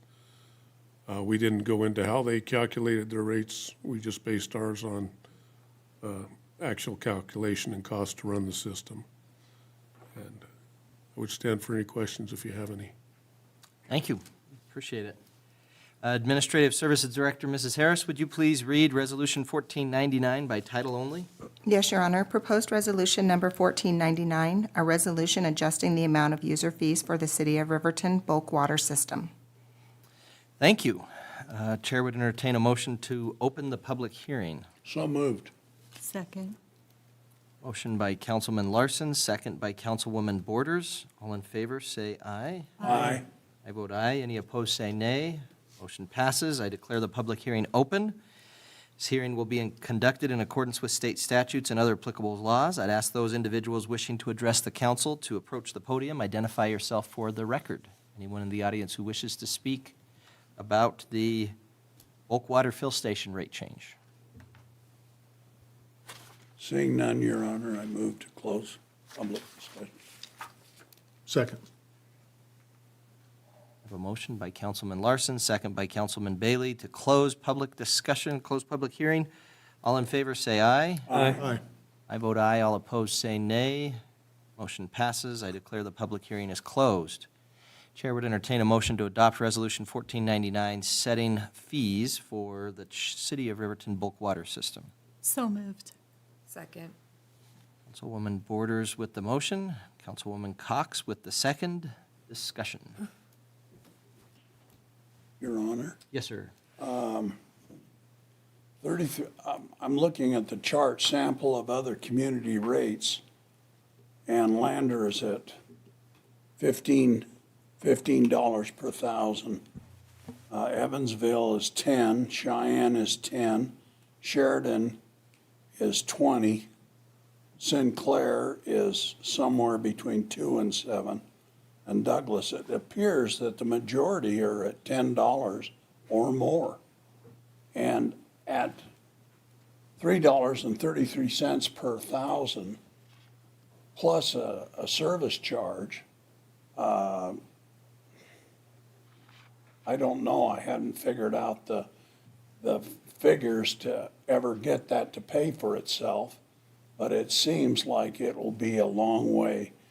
I move that we, instead of having that, you just charge a flat $10 and be accordance with Evansville and Cheyenne and Douglas. So is that a motion then to amend the resolution 1499 to basically have it be a $10 per 1,000 gallon Correct. fee, flat fee? Yes, sir. Okay, Second, second for that motion? yes. Okay, so we have a motion and a second to amend the rate to be $10 per 1,000 gallons. Any other discussion on the motion to amend Yeah. resolution? Yes. Would we need to change the other amount as well then? Yeah, the over The over 5,000 or Over 6,000? 6,000 gallons. Yeah, I guess that's the question then. I mean, right now, the discussion is $10 per 1,000 gallon. Would we want to have that be just flat rather than making any difference between over 6,000 gallons or under? Oh, no. It's flat. It's $10 a thousand. I would agree. So right now, the proposal was $4.60 per 1,000 gallons, up to 5,999 gallons. Convenience charge of $3 per transaction, which would be something like $7.60. And then over that would be $5.33 per 1,000 gallons, with $3 per transaction for $8.33. So your proposal is just have the city bulk water rate, water fees be $10 per gallon regardless. Per 1,000. 10. Yeah, not per gallon, thank you. Thousand. That'd be pricey. Cheaper to go to Lander to get your water. So, Your Honor, Yes. what about the convenience fee? Would that still be part of the deal? Be included? That That kind basically of, builds it in. I think it does kind of build it in. Mm-hmm. Brian, would that be too difficult to change? What's been proposed here? We could certainly look at the $10 fee. Either way, the $10 fee is going to more than cover those costs, including the user's fee. We need to probably look at it a little closer before making an off-the-cuff decision, but I believe that $10 and excluding any service fee would probably cover our costs and help preserve that system. Okay. Is there going to be a bit of a market shock there with that kind of an increase? I guess that's my only concern. Going from 3.33 up to, so has, Well, it's only $2. Still 35% cheaper than Lander. true. And Your Honor, you have to look at the math right, because it's $3 per transaction. So you're going from $4.60 for 1,000 gallons. If you got 6,000 gallons, you do that math, then you tack on the $3. It's not $7.60 for 1,000 gallons. You're saying It's one $3 charge for the transaction, regardless of how many gallons you buy. that makes sense. I see now what you're saying. So if you could look at that and say it's 7, we're talking about a 200% increase. Exactly. I have a question, Your Honor. Yes, sir. Do we have, in the bulk water, do we have people buying more than 6,000 gallons at a time? I mean, is that, I would assume that's fairly uncommon. Your Honor, Mr. Bailey, I've gone through the records since the bulk station has gone online, and to date, there's never been anybody that's gone over 4,000 gallons. 6,000 gallons would be an extremely large Because those mistake. commercial water guys, that truck's like 4,000 gallons, I think, is what those water delivery guys, which we don't have a lot of around here. They do in Lander, but we have some, yeah. Lander and Fort Washakie. maybe if we're $5 a gallon cheaper than Lander, we'll get more of them. Yeah, we'll steal all of that business. I mean, I'd rather raise it. But we're certainly competitive, I will say that, when we were at $3.33 per gallon. Per 1,000. Yeah, per thousand. Per unit. You are correct. We're not competitive if we're $3.33 per gallon. No. Your Honor, Yes, sir. at the proposed rate, you mentioned that that covers our costs. Would there be a reason to increase the fees beyond what you're recommending? Are there any additional services or any additional costs that we need to work to cover now? That would, those fees would support the system as it is right now. We'd realize a gain, not as quickly as with the $10 rate, but it, ultimately what we want that service to do is be able to support itself and support any future updates or repairs that need to be made on it. When is the last time that we had an increase? As far back as we can find was 2010. Okay. So would it be fair to readdress this more often than 13 years from now? See that I'm just asking the question, because I if agree. if our costs go up 5 years from now, Right. or 2 years from now, it might make sense to readdress it then, because if you're looking at making it equitable for someone who's having to haul water because they don't have city services, and we raise it, plus there's a cost of moving the water, that really kind of, I think that impacts people pretty largely, especially if you go to $10 per 1,000 gallons. And so even if you buy 1,000 gallons, that's $13 doesn't seem like a lot, but you're also hauling it and fuel and everything else. So I was just curious how quickly we need to raise that if we can't give people a little bit more of a staggered increase as we need it.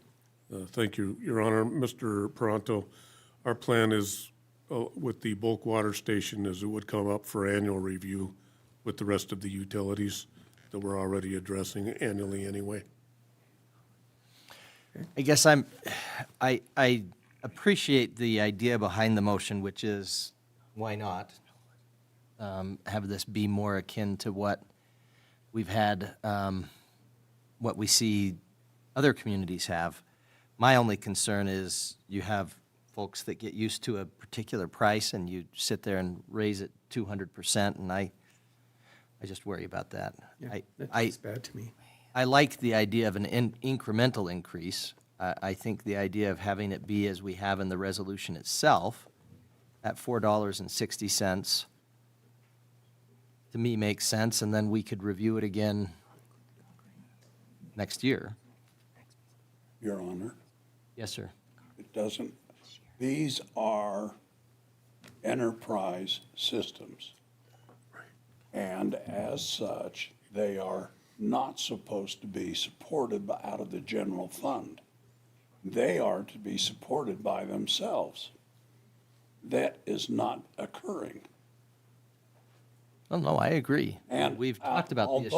Although it hurts your pocket, water is a very good commodity, and at $10 a thousand, that's a steal. Especially if you're in Sheridan. Right. Mr. Butterfield? Your Honor, just a few points. As Mr. Eggleston was presenting, I think it's important to note that he took 5 years of operating costs into account as he prepared the rate for you today. But as you consider future costs, obviously we want to make sure operations are covered, but there is value in ensuring that we are generating enough revenue from that site to cover the future capital costs of that site. For example, Mr. Eggleston referenced recent additions that were made to the bulk water fill station this fiscal year that was totaling a little over $35,000. As we look to next fiscal year, we pulled a project that would improve some of the concrete surrounding that bulk water fill station because we did not have the money in our cash reserve, and we were not generating enough money in our water fund receipts to cover the cost of that improvement.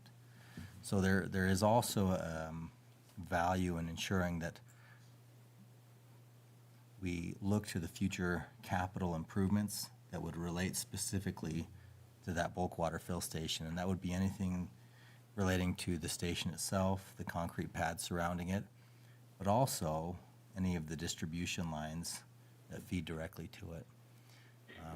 So that may be something that you can balance as you explore potentially the $10 per 1,000 gallon rate.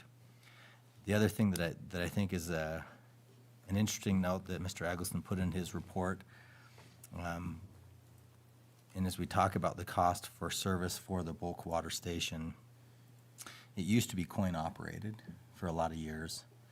One quarter would purchase 70 gallons of water. And so that's one way to think about it as well. I don't know if I could go to any convenience store and purchase with a quarter 70 gallons of water. So we have fallen quite a bit behind the cost to operate the system, and we appreciate you considering the current proposed resolution or even amended as you have proposed tonight. So I hope that information is helpful to you. Ron, Yes, sir. how much do we sell a month through that water station? If I think the average that I saw, Mr. Bailey, and with your permission, Mr. Mayor, was under 6,000 gallons a month. Our average sales for over the last 5 years show about just shy of 2 million gallons a year running through that facility. 6,000 or 60,000? 6,000 per month. Then we averaged it out over a 5-year period. No, so it's 2 million over 5 years. Yeah. Oh, 2 million math over is 5 years. Okay. Sense. Yep, sorry. The math wasn't. It was 1.9 million gallons average per year sales out of that station. Your Honor, if it's all right, we'll double check those figures for the monthly consumption. There's also a seasonality to the usage during the summer months when we have contractors filling, and then we also have anyone from road applicators to weed and pest applicators. They are filling with the bulk station, and so we do have a higher usage in those summer months, but we'll confirm the amount and we'll follow up with you. Look, I guess I was just doing some quick math. 2 million would be, over 5 years, would be about 33,000 in a month, am I right? Roughly. So that's 33 customers buying 1,000 gallons of water. Okay. So the difference between $5 and $10 is going to be $1,500. Okay. We got to go a long ways to pay $35,000 that we just spent to upgrade the facility, I guess is where my head's going. Oh, I see where you're saying. It's not like we're selling 1 million gallons a month. So, I mean, the amount of money this is going to generate extra is relatively insignificant, not that, so I mean, But it's a great the convenience. concrete pads that we were going to pour out front were going to cost how much, Kyle? Your Honor, Councilman Bailey, our engineer estimated roughly a $45,000 project, but we wanted to heat the concrete too so it wouldn't freeze in the wintertime. Yeah. So I guess, like most things that we've dealt with in the budget, we always have to just cut back because there's not enough money to do the things we need to do, so. All right, And well, again, I think we'd stay competitive among other towns, in fact, better than most, and so. gotcha. All right, are we ready to vote on the amendment? So we have a motion to amend. I guess before we vote on that, just real quick, if this is what we voted on tonight and approved, would you be able to adjust the rates? Your Honor, we can adjust the rates immediately. Okay. I just was looking at the resolution, and it says becomes effective immediately upon passage, so wanted to make sure that we weren't giving you an impossible task. No, it can be done very easily. Okay?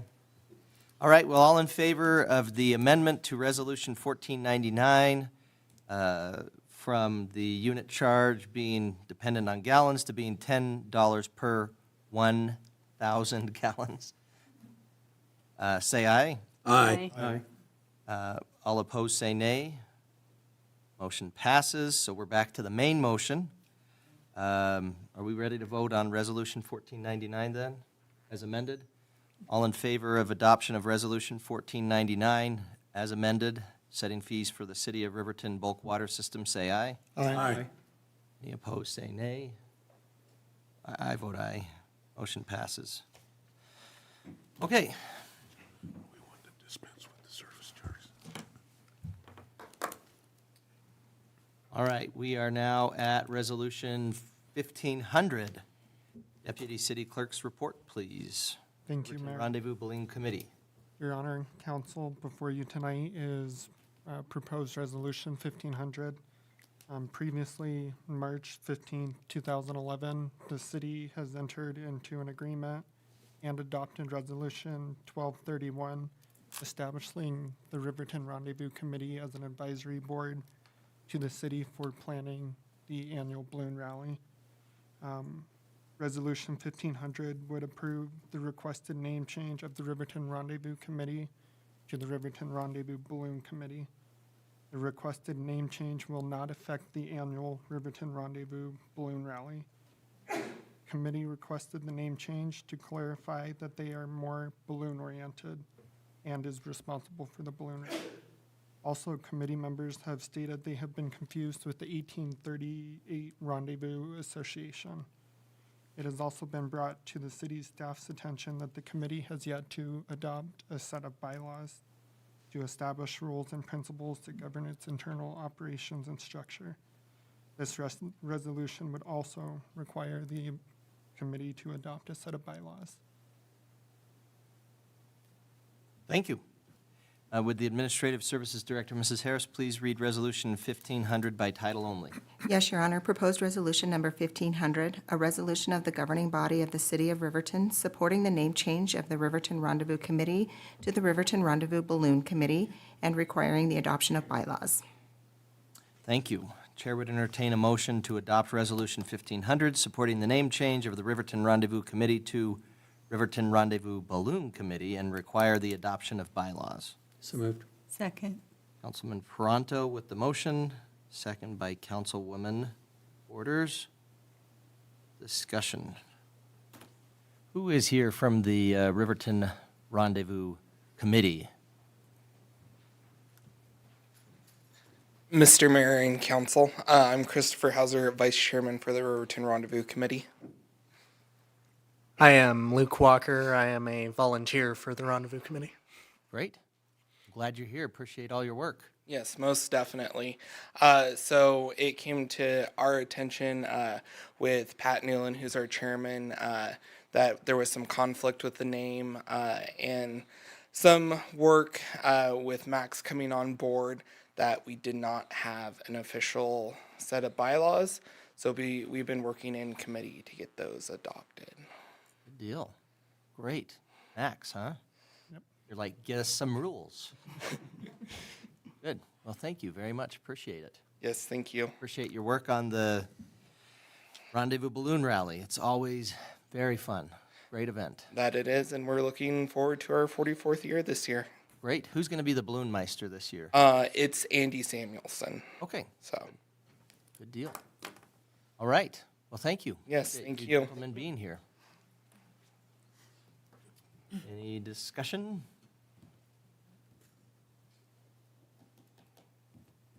Seems pretty easy. Don't need to make a mountain out of a molehill. There you go. And then it looks like we're saying that you need to get bylaws done within 120 days. Feel confident you can do that? Yes, sir. Okay. Keep them on task, Max. I will. You've been doing well so far. Trying. Well, and I would note we have a committee position available, correct? One or two? Just one. So if you're interested in assisting with the balloon rally, which is a lot of fun, and a great group of people to be involved with. I would encourage you to send a letter with your interest, and we can consider appointment. So, thank you. All right. No other discussion? All in favor, say aye. Aye. Any opposed, say nay.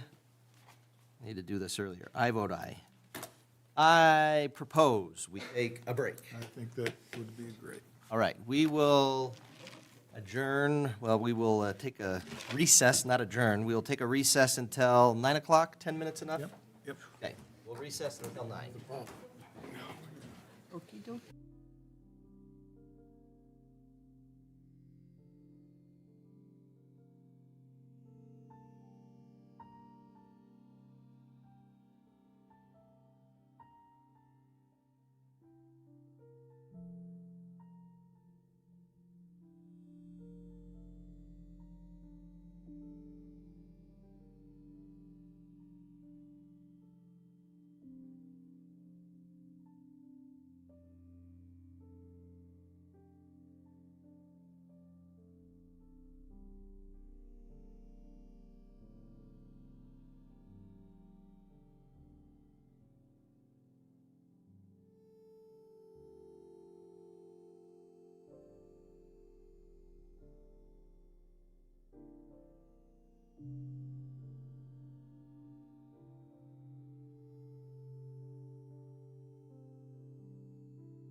Leading into the hunting season is our busier season. And we also have 3 part-time employees who kind of stagnate on hours as available with their other jobs, as well as we'll have 2 internships this summer from local community members from Wyoming Indian High School. We worked with them on a hunch program for NASA, and just kind of grew into more of an opportunity for some of the gals that work in the learning a trade that's kind of lost, which is sewing. And it's a pretty awesome program. They're taught by NASA on how to sew, and they've sent stuff into space. So a few of the students were wanting to just explore internship for the summer to learn more about our facility, our production, and just kind of gain some more skill sets that they can either use to continue to work for us or grow. So the use of the funding, just kind of outline, went towards a lot of machinery. Like I said, a lot of the stuff that we haven't updated since transfer of ownership to the current owners was actual production equipment. A lot of it was done with stuff that was from the original days of 27 years ago. So we really set out to improve the machinery, just to improve our efficiency, to keep production at its peak here in Wyoming. So a lot of it went towards bar tackers and sewing machines, a laser cutter, a lot of the stuff that with us working with the military. We use a lot of laser cut materials just to improve production efficiencies, but also a little bit more desired within that community as well. So you can kind of see the laser cutter and the air filtration to make sure we're not pumping Riverton full of burnt plastic. So as well as the last 2 items that we put the money towards was a small AMS, which is an automated sewing machine. This essentially just allows you to program the template, and it allows it to run to actually just improve our output for a lot of repetitive tasks. So trying to replace the over repetitive projects to help keep us competitive with other customers who are other competitors of ours who aren't made in America. So you'll see that, as well as the larger AMS that we put towards was an additional 5,000 we put towards the balance of 80,000 for that machine. So as well as just being in compliant, we wanted to update you guys on kind of what we are growing. Not so much in buildings, more so just, again, in our infrastructure. All of our production actually occurs in that back left building. You'll actually notice too, as well as we're installing three-phase power to keep that equipment up and running. It wasn't available to us at purchasing it, and so we had to foot the bill to get some of that machinery, like our auto cutters and stuff like that, running. So just trying to keep all of the compliance with that. We sourced all of the labor through the county with Boyle Electric, and the 50,000 to RMP for the transformers and the infrastructure for that.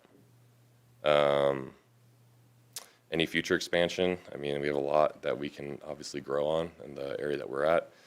You can see our secondary facility is kind of what we're planning on in the next 3 to 5 years, assuming funding and sales increase.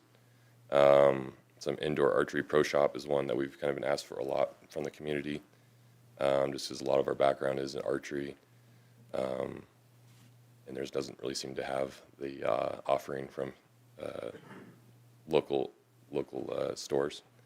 As well as another thing that we're very new to, but we're growing. We've done a lot of training, and that's just part of a lot of the services that groups that we work with, from the military to hunting, stuff like that. There's a lot of people that want to travel to Kafaru to learn about, whether it's shooting courses, firearm safety, archery, land navigation, stuff like that. We actually hosted one for free, I think, the first winter we were here, and there was over, I think, 50 people that showed up their own dime just to learn about hunting and stuff like that. So I think that about covers. I'm not sure if anyone has any questions or anything else they can cover. Nope, sounds great. It's awesome. Cool. That's great to hear. Thank you very much for the report. And let's see, people locally, if they wanted to buy, can just stop by. Yeah, we have a storefront. It's open from 8 a.m. to 4 p.m. Monday through Friday. We're not open on weekends because we're trying to spend time outdoors, but we're pretty lenient. We're usually there, like, that's pretty past my bedtime. We usually start. A lot of people see us there at like 4 a.m. to usually about 4 p.m. and we're out of there. So, but yeah, we're open for storefront for purchase, tours, stuff like that, and kind of see the whole facility. We do all of our fulfillment. We usually ship around, I think this year we might be around 40,000 orders from that facility, and as well as all the production. So. And I saw when I was at the Ball Gowns and Badges, there was a pack that was donated. Oh yeah, to Kafaru too. So yeah, we tried to stay up with as many events that we can help support the community. So. Well, I thought that was great and really appreciated it, and really appreciate you letting us know where things stand, and it sounds like it was definitely a good investment in the community, and it's really paid dividends. So awesome. Thank you very much for coming in. Appreciate Absolutely. it, Mr. Appreciate you guys.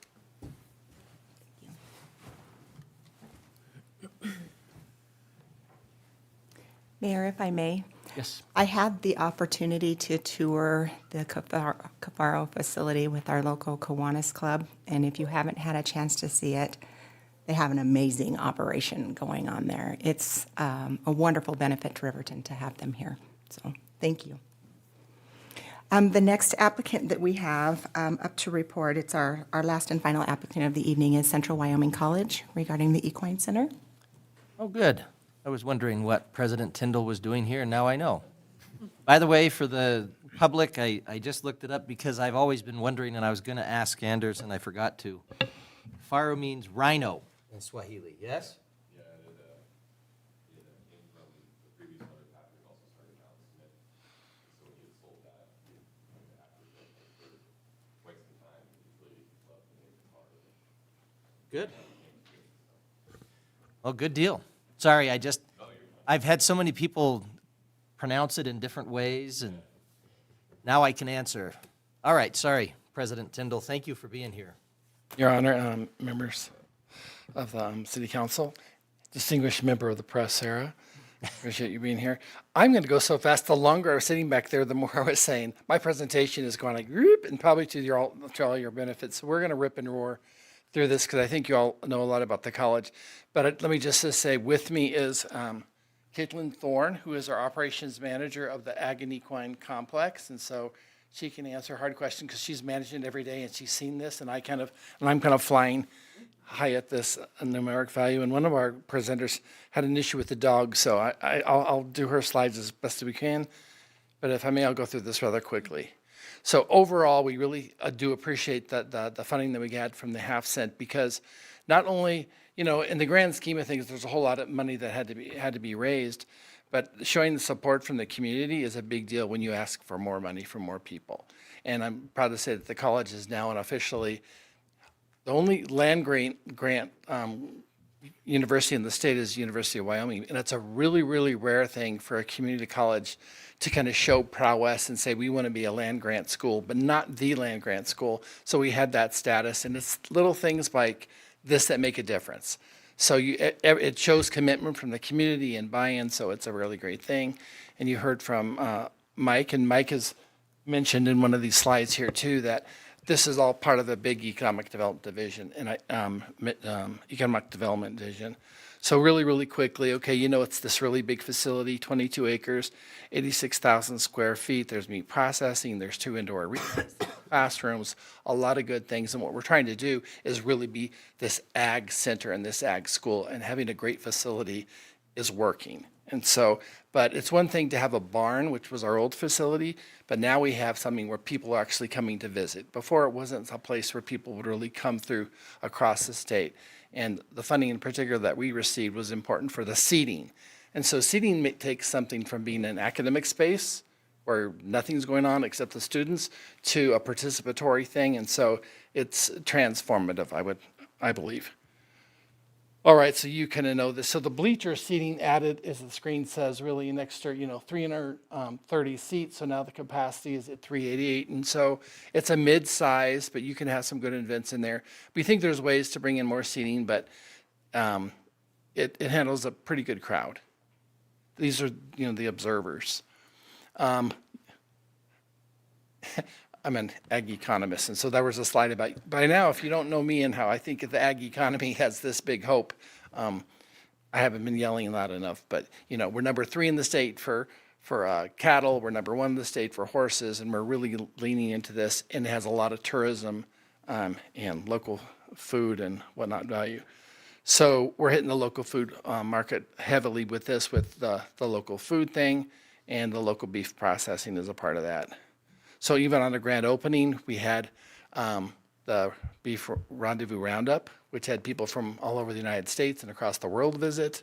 And so, and it's a facility that you could do that at. Our old facility, there's no way. So, and then we're thinking about the economic value. So the building of it was a very big project, 18 million. And you can see in green, those are kind of the local people involved in the production. Yellow is the statewide. And I assume that my colleague left the other ones blank because they're not from Wyoming, but you can see it did help the local economy, just the construction of this alone.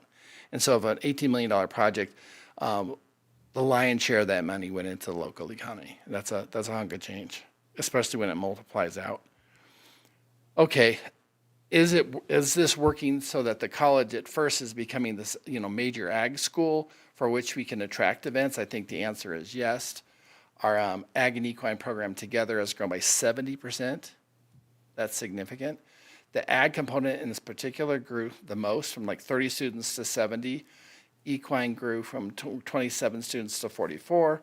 We are now the biggest equine program in the state. So being centrally located and having the seating and this great space for having events and being the biggest, all this is kind of working. It's snowballing. And we've added 3 new clubs: ranch horse, meat judging, and livestock judging to our mix. So we're having people come. We've had people bus. You have a picture there of a student from Star Valley, another student from Pinedale. Oftentimes what this means, they spend the night. You know how that works in athletics. And that's hotel, and that's food, and that's economic development.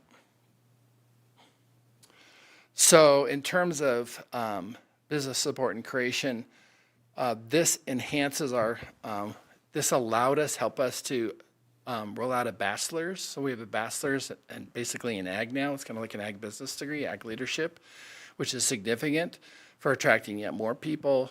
We have the meat processing certificate, the only one of its type pretty much in the nation. Soon we plan to be starting colt starting, which is important for a county with a lot of horses. Mike's here. He's our director of the Bootstrap Collaborative, and of his many clients, 12 of them are in the ag industry, cultivating new businesses. So part of the economic benefit that's kind of hard to measure is kind of the extra marketing that we do. And so this is just an example where Raised in the West magazine, we'll do something about our school and our program, and come and study here. So I think some of that probably rubs off on the economic development. So kind of when we promote the college, we're kind of have to promote the area hand in hand. So that takes place. So Caitlin, I mentioned, I have her in orange. Afton was going to try to make it, but it's getting late, so I'm glad Caitlin's still here. But you have a handout for everybody, is that right? Absolutely. Okay, so she is our new complex operations manager. So we have 8 new employees. So we went from really an ag program that had 1 ag faculty and 1 equine faculty to a mob of people, and we've restaffed our farm up in Sinks Canyon. And so it's quite the operation. So we have a full-fledged ag program, and we're attracting students, and you see that it's growing by leaps and bounds. And these are more students, coming here, visiting here, graduating here, eating here, sleeping here, and doing a whole lot of events. And so that's Caitlin's list of, I asked her to count all the people roughly. I don't, that number I think is pretty rough, but the number of kind of people locally and people from out of the county who've come for these events, so you get a sense that even in less than a year, we got a whole ton of people. So those are the numbers. They're on their handout, but it's on the screen now. So, 642 in-county attendees since we opened last fall, 668 additional people from out of the town. And if you start kind of playing off the back of an envelope, you can kind of see where the dollars start coming in. If all of the out-of-town people ate locally, let's say just $20 a day, I think they spend more than that, but that's $13,000 right there, right? And if half of these people, slept in hotels, okay, let's say it's an $80 hotel room, $26,000. So this is trying to be, just kind of conservative to show you. And then if you took those 8 additional employees, I thought from the previous slide, let's say they make, salary and benefits $50,000 each. So that's $400,000 more being spent in our local economy with hiring really 8 more people for the SOLAG project. So it starts to really add up. And this is just the last slide is, thank you to all. And I think every little bit helps. And I think, I feel like most of us are on the page where we're leaning into local food, local ag, doing everything we can. And I really do think this economic development tax is making a big difference catalytically. I know that sometimes people will say, well, why did that business get it and not that business? And 10 years ago, I didn't get it. I get that. But we have to be scrappy. And we can't get petty. It's kind of like a big family and having a lot of kids and saying, well, that wasn't fair for me. When I was a kid, I didn't get a 10-speed bike. I'm going to get it. If I had the money, I would have given it to you. I'm sorry.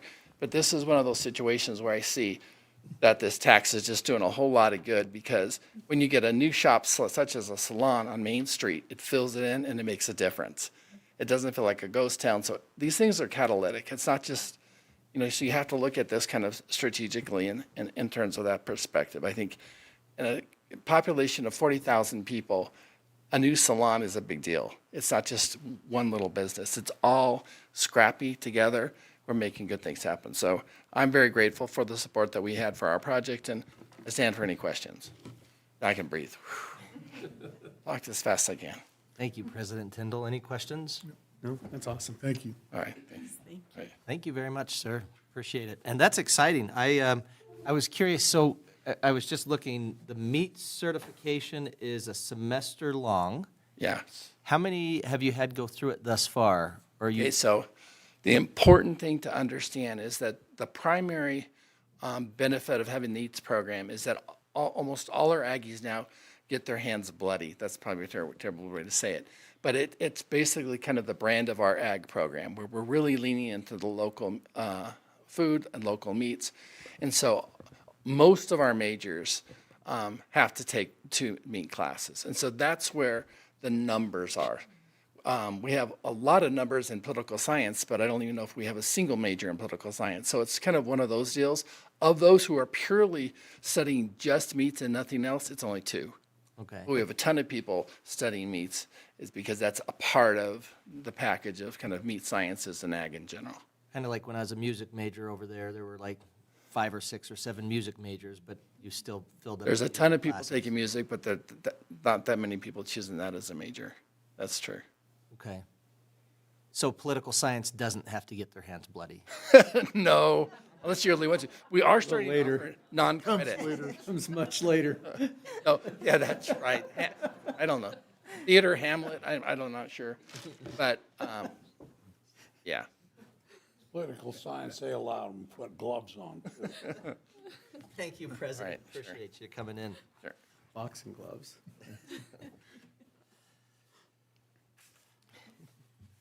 Was that all of them then for tonight, Mrs. Harris? Yes, Your Honor, that's all for this evening. All right. And are we going to kind of have it split up like this, have a few at a time with some future reports? That is correct. Well, these were good ones. I feel bad that we made them wait until 9 o'clock, but that's good. Thank you very much for coming in, Mr. Christensen. And President Tyndall. And Caitlin, whose last name I missed. Thorne. Thank you for coming in.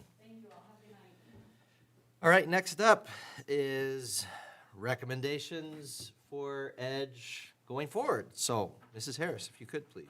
Thank you, Your Honor. I think that we've gone through the history regarding the 0.5% tax and the EDGE dollar, so I won't belabor the process with going through that. We have completed our 5th round of funding applications for EDGE monies. The application period opened March 1st and closed March 31st. The committee met to determine funding recommendations, and we had $868,000 in estimated project costs this round, $420,000 in requested funding. And the EDGE committee deliberated, and they are recommending $271,020 for 8 entities. Actually, there's 7. We had one withdraw. 8 entities. I apologize for that. And we have members of the EDGE committee in the audience tonight, should you have any questions. They also sent follow-up letters regarding the reasons behind their recommendations. That went out to an email with you yesterday. And that is all I have to present for now. Thank you very much. Mr. Kosarog, if you're willing to, I know last time we didn't do this, and I feel bad, but as our chair of EDGE, could you kind of give us a rundown and why? And I guess, did the council see the letters? I said before we got to our meeting, but I really appreciated those letters. Yeah, absolutely. Took some work. It did, but that's all right. We wanted to close the communication gap that we think possibly was happening and try to make you guys more informed, so more informed decisions are being made. Thank you. One thing I'd like to start with, Mr. Krishiznik couldn't be here tonight, but he asked me to touch on the CBEA study that was done at the University of Wyoming from the half-cent tax in Fremont County. And I just wanted to highlight a couple of the big things out of it. The impact, the significant impact. The sales tax initiative has generated nearly $25 million in output, creating over 250 jobs and contributing to over $9 million in labor income. There were high return on investment. For each dollar invested, there's a significant return, $3.91 in output, $2 in value added, and $1.46 in wages. And the future output, continuing the sales tax could yield over $120 million in output value and create over 1,000 jobs over 4 years. President Tyndall kind of spoke on that a little bit, being a catalyst and expanding, and I kind of look at it like the domino effect. And it was nice that we had the big hitters from possibly the first rounds speak tonight. A lot of the projects this time are, I guess, ancillary off of it, but that's the nice part. It is dominoing. We had the big projects, big jobs, things like that, and now we need services to back them up. Hopefully you can get your lawn done, 307 Lawn Care. The airport, one of the project is and I'm sure you guys all know it, you read your letters, right? Yeah, having a cafe at the airport so you can get a coffee and a cinnamon roll and things like that on your 2 flights daily out of the airport, and just lots of little ancillary things that can add on to the economic growth and keep things firing. The letters did kind of bring up going into specific details, hopefully trying to get out operating funds, things like that, and try to focus more on capital and things like that, really trying to get to the nitty-gritty. And then also seeing that certain entities have put a lot of skin in the game. I know that's been brought up a few different times. Yeah, other than that, if you guys have any questions, I know a few of the applicants are here, and we'd be more than happy to answer them. Thank you. One thing I guess I did want to bring up, and I talked to you about it a little bit, Tim. I guess I hope that you guys have questions. I know on Robert's rules, and I kind of talked about that, but without a motion, no discussion happens, and possibly we question, did you guys read the letters? Did you read the applications? I'm not saying that you didn't, but we're all busy and sometimes we can't get into those details. So leaning on us as the committee that we did do that, hopefully those letters can answer some of those questions. So thank you, and we appreciate all your hard work. Thank you. Appreciate you. And like I said, I really appreciate the letters, and I appreciate the breakdown and everything. So thank you. And it's kind of a thankless job, right? It's not like we're sitting here and paying the Edge Committee a percentage or anything. It's a volunteer position, and I appreciate you greatly. Your Honor, can I make a comment? Yes, sir. I did want to mention that I really appreciated the letters because I think the last couple of go-arounds, we were presented with the applications. Sorry, the computer's in the way. We were presented with the applications and kind of left to our own devices. And then I just kind of questioned the reasoning behind. So having the summary actually answered a lot of the questions that I may have had in just looking at the applications themselves. And it wasn't for not wanting to attend the meetings and those types of things, but we all have a lot going on. So a lot of effort was put into the summarizing of these individual applications, and I found it really very useful. So it kind of helped push that perspective down the road. Thank you, Your Honor. Thank you. All right. Well, the way we've done this in the past is we've taken them one at a time, and we could do that tonight, or however we'd like to do it. The first one that I have listed is 307 Lawn Pros LLC, which I think is our first on the packets as well. So I would entertain a motion to direct staff to prepare a funding agreement between the City of Riverton, 307 Lawn Pros LLC, based on the recommendations of the Edge Committee. I'll make that motion, Your Honor. Second. Motion by Councilman Peranto, second by Councilwoman Cox. Discussion.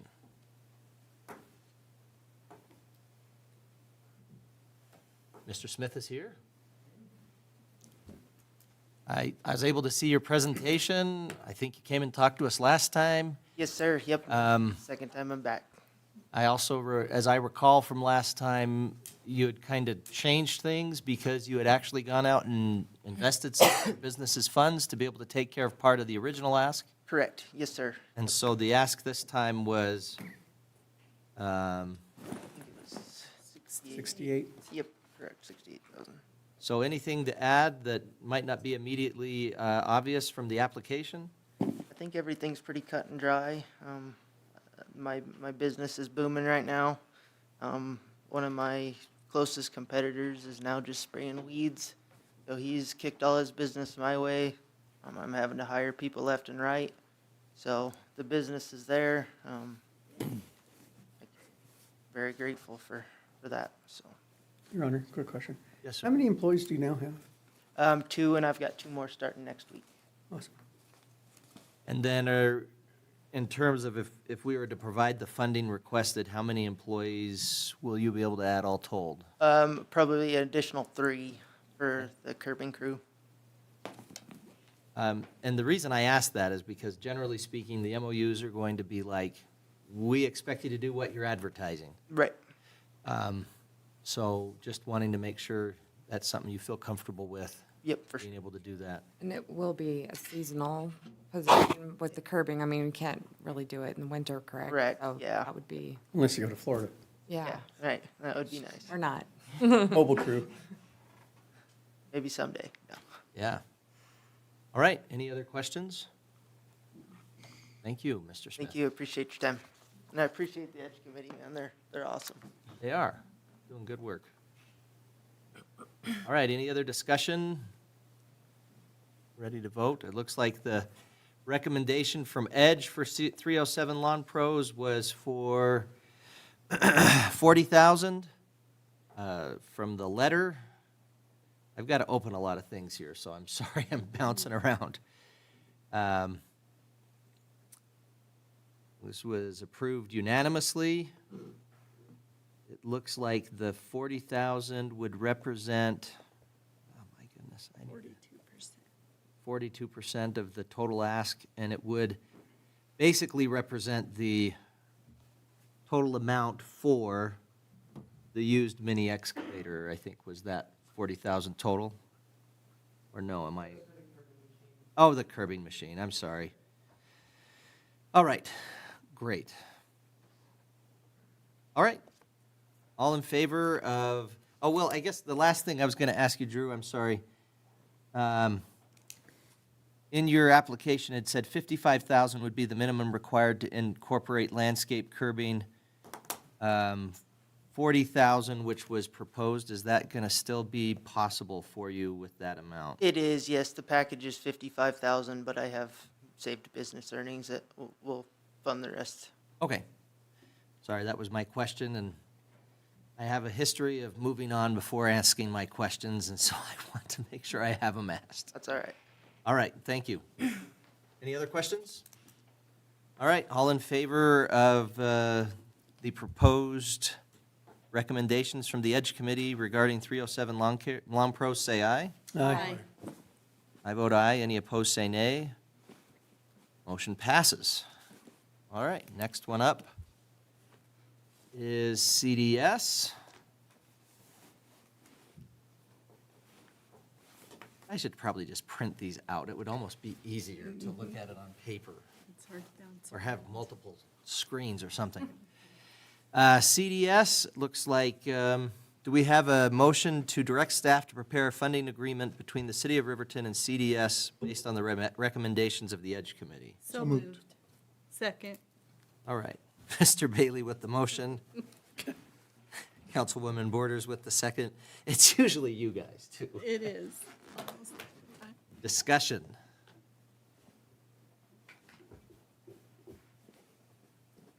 Your Honor, I Yes. feel like CDS gives so much to our community, and being able to give something back to them is an honor, actually, so. I appreciate you keep coming back, Courtney. Yes, I will say I have seen Courtney at almost more meetings that I have attended than just about anybody else from the community. She does not know the meaning of the word quit. That's a compliment. That's not. Yeah, I think the contribution they make to our young kids and their improvement and, I always consider it, an ounce of prevention is worth a pound of cure, and that's what they're doing. If we can help these little kids get ahead and get up to school age and be ready to go, that's invaluable, so. And the funding requested was $80,102, with their own investment representing the other half of that for a project that would be $163,402. The recommendation from Edge, this is why I. 25,000. 25,000, which as I understand it, if I'm correct is that would be 10,000 for the purchase of the bus, 15,000 for the development of a sensory room was how that was going to be broken out. I think it's not the purchase, but the retro. Right. Come on up, Mrs. Hill. Thank you. Courtney Hill, CBS. The retrofitting of a bus to serve in local neighborhoods versus people who can't get into the center to be served. So it'd be retrofitting, not purchasing. Thank you. I appreciate the. I've got scheduled if you want to look. Thank you. Maybe that's what we'll do. I'll look at your screen for that and mine here. So I'm My phone, so I bouncing can't around. look. You need my computer too, Your Honor? Oh, that's a good idea too, Mr. Butterfield. All right. Any other discussion or questions? Would the 25,000, would that be enough for you to be able to do what you've been proposing? And To retrofit the bus and to begin that sensory room, yes, it will. Not to take the childcare portion on. We're continuing to ask for other funds. I know you'll have another meeting maybe next week that might help us out. Put a little bug in your ear for that one. We still know it's a childcare desert here. And we're bringing all these businesses in and we're adding businesses. They have children and we need to take care of them as well. So. good deal. And I had my 3-year-old over there just the other day, and she just clammed up and did not let you guys know just how smart she was, and that's okay. It happens. Amazing how often. It is. It is. They warm up, though. Hardly spoke a word my wife was saying, and they were like, is she like speech? She's like, no, there's no delays in speech. This girl does not stop talking. All right. Enough discussion then? Are we good? Great. All in favor of the proposal for funding by EDGE as to CDS, say aye. Aye. Aye. I vote aye. Any opposed, say nay. Motion passes. All right. I'd entertain. Thank you. Thank you very much. Thank you, Mr. Butterfield. That'll make it easier so I don't have to have 3 windows open. I'll just have 2 in that one. Next one up is Epic. Epic. Thank you. I'm having to bounce. I'm just going to open up another. Oh, there we I go. made that bigger, so that should Thank you. go. Appreciate it. Thank you. Next one up, Epic Salon and Spa. I'd entertain a motion to direct staff to prepare a funding agreement between the City of Riverton and Epic Salon Spa based on the recommendations of the EDGE Committee. So moved. Second. Councilman Bailey with the motion, Councilwoman Borders with the second. Discussion on this one. Your Honor, I had a chance to walk through the building, and that was a while ago, so I'm sure you're cooking along even more since I was there, but they had a ton of progress when I walked through. Yes, come on up, Mrs. Wright. Thank you for the reconsideration. I really appreciate it. The building is coming along a lot more, as witnessed by my poor husband's worn-out appearance.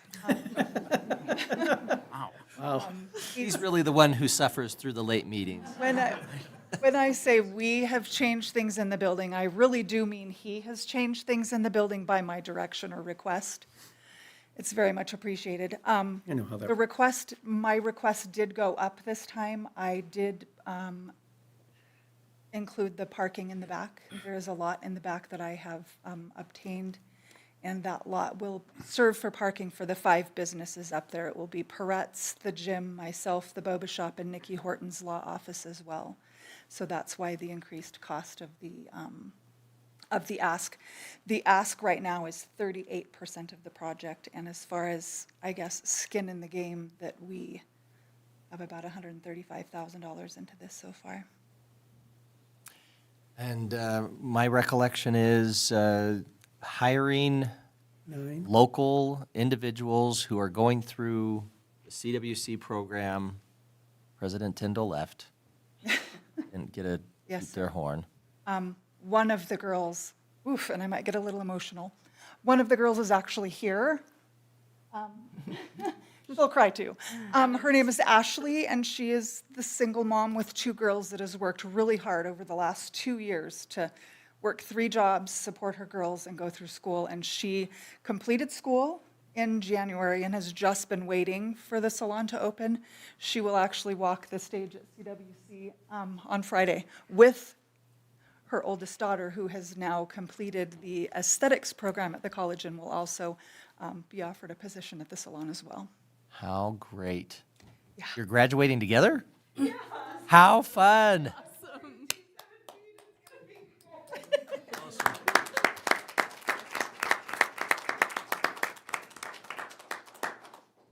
I knew she'd cry. How great. 17, and she's graduating from CWC through the aesthetics program. Yes, she's been doing high school homeschooled, and OGs, Machi's, however you say it, has offered to pay for her to go to CWC. How cool. I graduated with my mom. How's that for interesting? Nice. Yeah. Fun times. I didn't think it was fun at the time.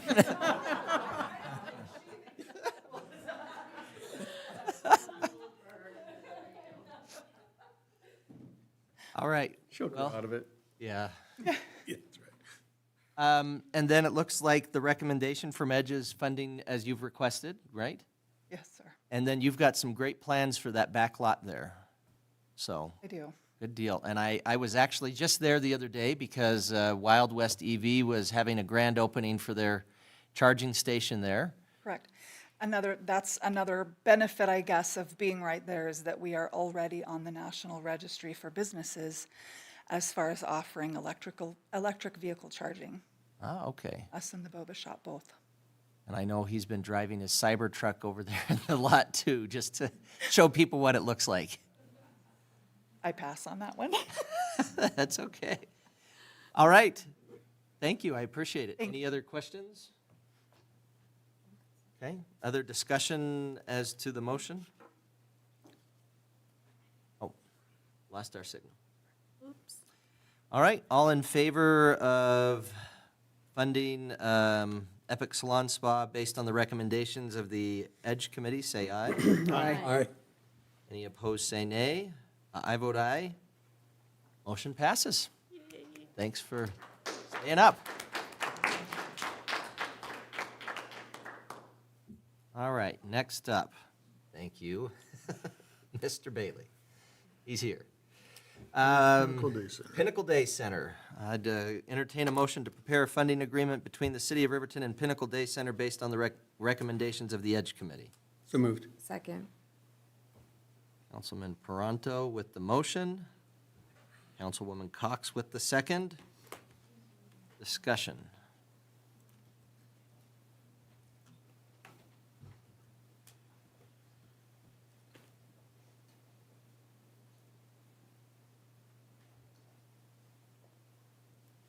No discussion.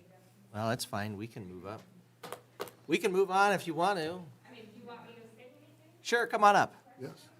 Your If for Honor, no other reason than to meet you. I will say that I was there when she did her presentation, and what they do is amazing.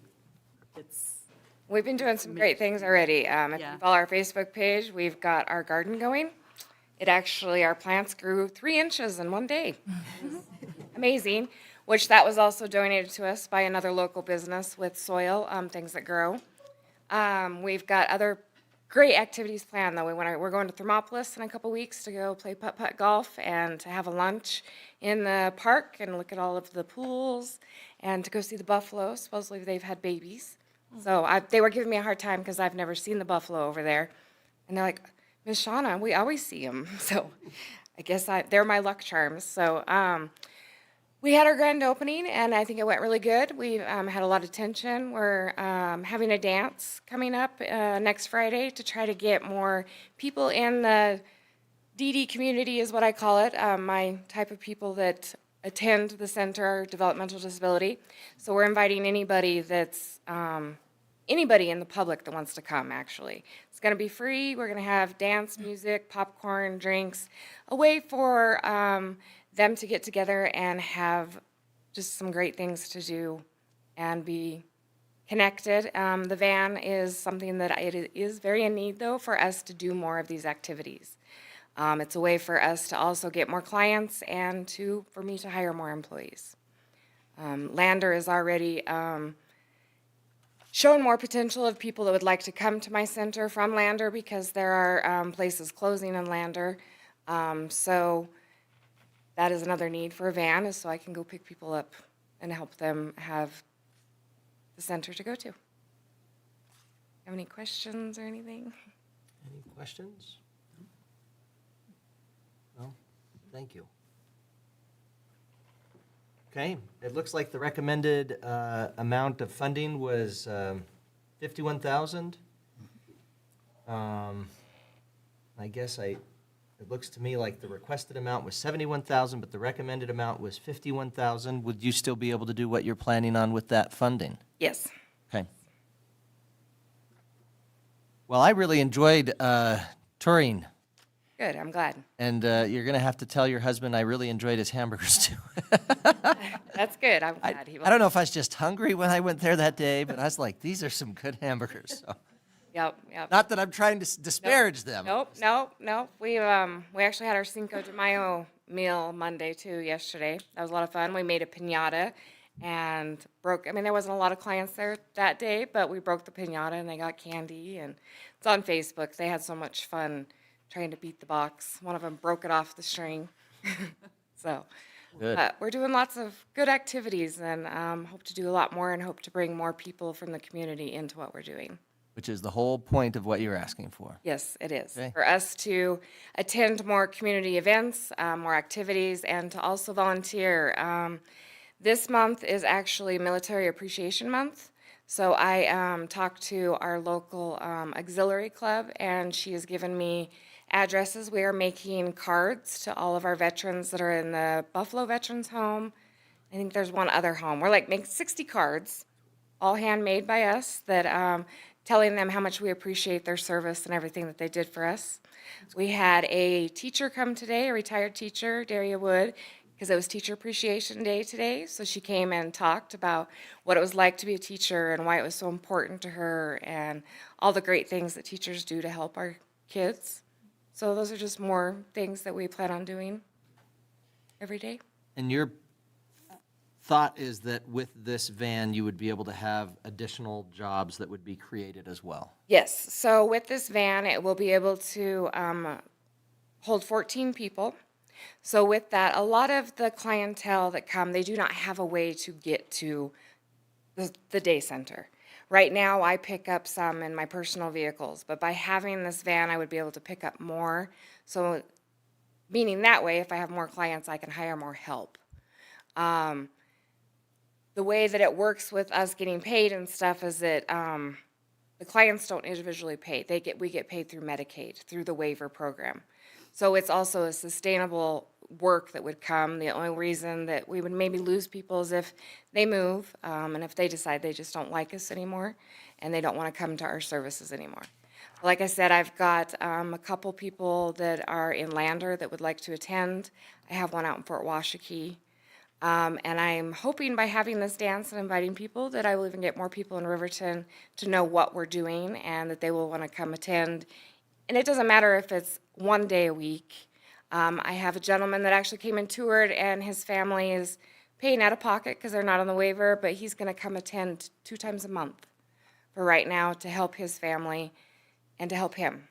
So I'm also willing to offer that for everybody, and I want to try to help people in our community that can't afford it at the same time. You know, if there's some services I can help them with. This family struggles, with kids, and they just need extra help. They need somewhere for him to go a couple days a month anyways to give them a break. So I'm happy that I can offer that. So by having the van, that it also will make it easier for people to get in and out of the vehicle. Vans are, more equipped with handicap ability for people to get in and out instead of other vehicles that may be difficult. Plus, it's just a way. We have a bowling trip planned for Du Bois. We're going to go to the bowling alley. They are so excited about that. They've been wanting to do that since I opened. And I'm like, we just have to figure out a good time, and then I have to make sure, because I don't have, to make sure I have enough people to help me drive. So in our own personal vehicles right now. So if we have the van, it'll make it to where I can have more people go. Perfect. So, yes. Well, thank you. Well, thank you very much. Any other questions? Ready to vote? All in favor of directing staff regarding funding between the City of Riverton and Pinnacle Day Center based on the recommendations by EDGE, say aye. Aye. I vote aye. Any opposed, say nay. Motion passes. Moving on to the next one, Chair would entertain a motion to direct staff to prepare a funding agreement between the City of Riverton and the Rendezvous City Beef Roundup based on the recommendations of the EDGE Committee. So moved. Second.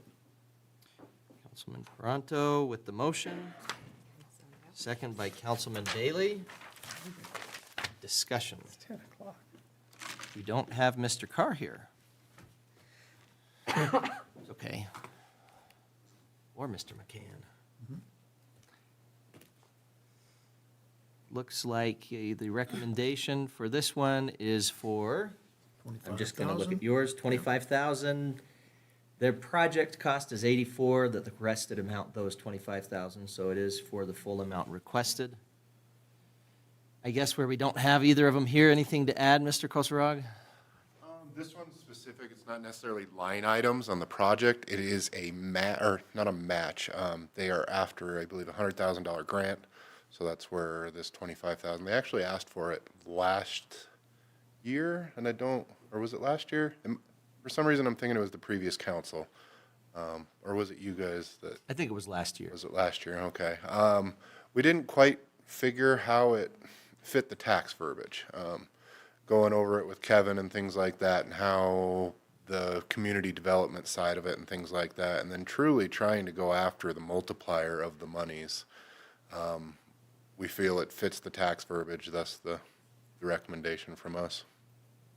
Thank you, I appreciate I that. think it goes hand in hand kind of with the CWC, the ag, things like that. Hopefully we can help them turn this into a very large multiplier. Well, and it's really an event that's unique around the United States and the world. I mean, you might have things like a wine tasting or something, but you don't tend to have beef tasting events other than this one, and it really is putting Riverton on the map. It's become a pretty good-sized event and brings a lot of people to town. Yeah. So They did say during the presentation that they have people from all over the world, and I think they said like 5,000 people this year, maybe? I think I believe they were saying they added 2 or 3 more producers. I guess I don't know the Yeah, they numbers were of expecting people a they lot were of- thinking, but I know they're up in producers again, and that's kind of their goal is to try to really get that producer number to be the highest possible. We were Morocco for a day for them. And I think they have international interest on attending. And a big thing they've been talking about right now has been a lot of push towards a what would you call it, a meat diet or meat, I don't. Paleo, maybe? Yeah. So that's been a big push, and they're wanting to have basically a proclamation that for that day, Riverton is going to be the most meat diet-friendly place, which, yeah, sure. We're probably not that far off anyway. I know. It's like we probably are anyway, so you just have an event like this, it makes it more. All right, thank you. Yep. Any other discussion, questions? Okay. If we're ready to vote, all in favor, say aye. Aye. Aye. I vote aye. Any opposed, say nay. Motion passes. Moving on, entertain a motion to direct staff to prepare a funding agreement between the City of Riverton and Rise and Shine Airport Cafe based on the recommendations of the EDGE Committee. So moved. Second. Motion by Councilwoman Borders, second by Councilwoman Cox. Discussion. Mr. Miller? How was the cinnamon roll? It's fairly spectacular. Okay. I was there right away Saturday morning at the opening for 2 reasons. One, I had Fire Academy school and everybody left the house early, so I was either making breakfast or patronizing the business or being a patron there, one of the two. But it was spectacular.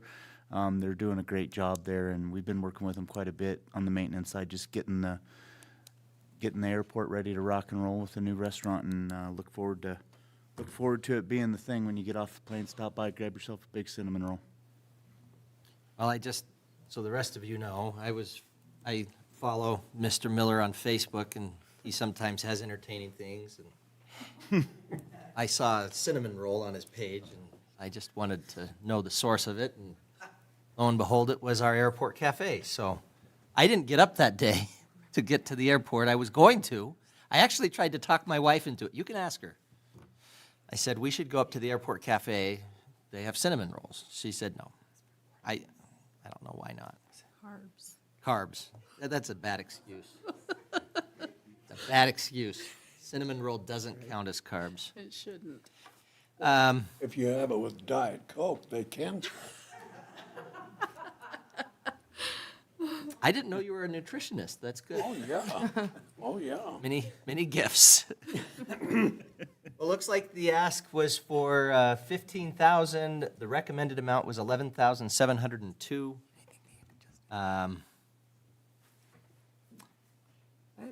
I don't know if we have anything else we want to talk about it. I'm just really glad we have somebody that's in the space. I think this is an easy one to answer, whether it can actually have an impact on economic development, because we're talking about people being able to use the airport and have the convenience of not only the airport, but the convenience of food. And part of what they're planning on doing is having food available once you get to the secure area, too. So that's good. Mrs. Harris? Your Honor, part of the recommendation from the EDGE Committee, she was requesting a dishwasher and a walk-in cooler. Part of the recommendation from the EDGE Committee was that they would approve the $11,702, but also wanted to include the costs of the installation for the dishwasher and the walk-in cooler, provided that she provide us with quotes for what those would be. I received those quotes yesterday when I arrived at work. What is today, Tuesday? Monday, yes, morning when I arrived at work, and I sent that out in the packet. I saw that. So it would be an increased amount to $21,287. That's what mine says. So I was like, Yeah, that's the Okay. one that got mailed out. This is. I must have the old one. Yeah, that's right, because I remember we did get a new one. Thank you. Mike, here I thought you were keeping me on I'm trying to task. stay up to speed, but I guess I have a question. Yes, sir. And again, I have a restaurant, so I understand a little bit about this, but we might look at, there are companies that will supply the dishwasher if you just buy the chemical from them. And dishwashers are very high maintenance. And so that's a good avenue to investigate and would save spending the money on dishwasher.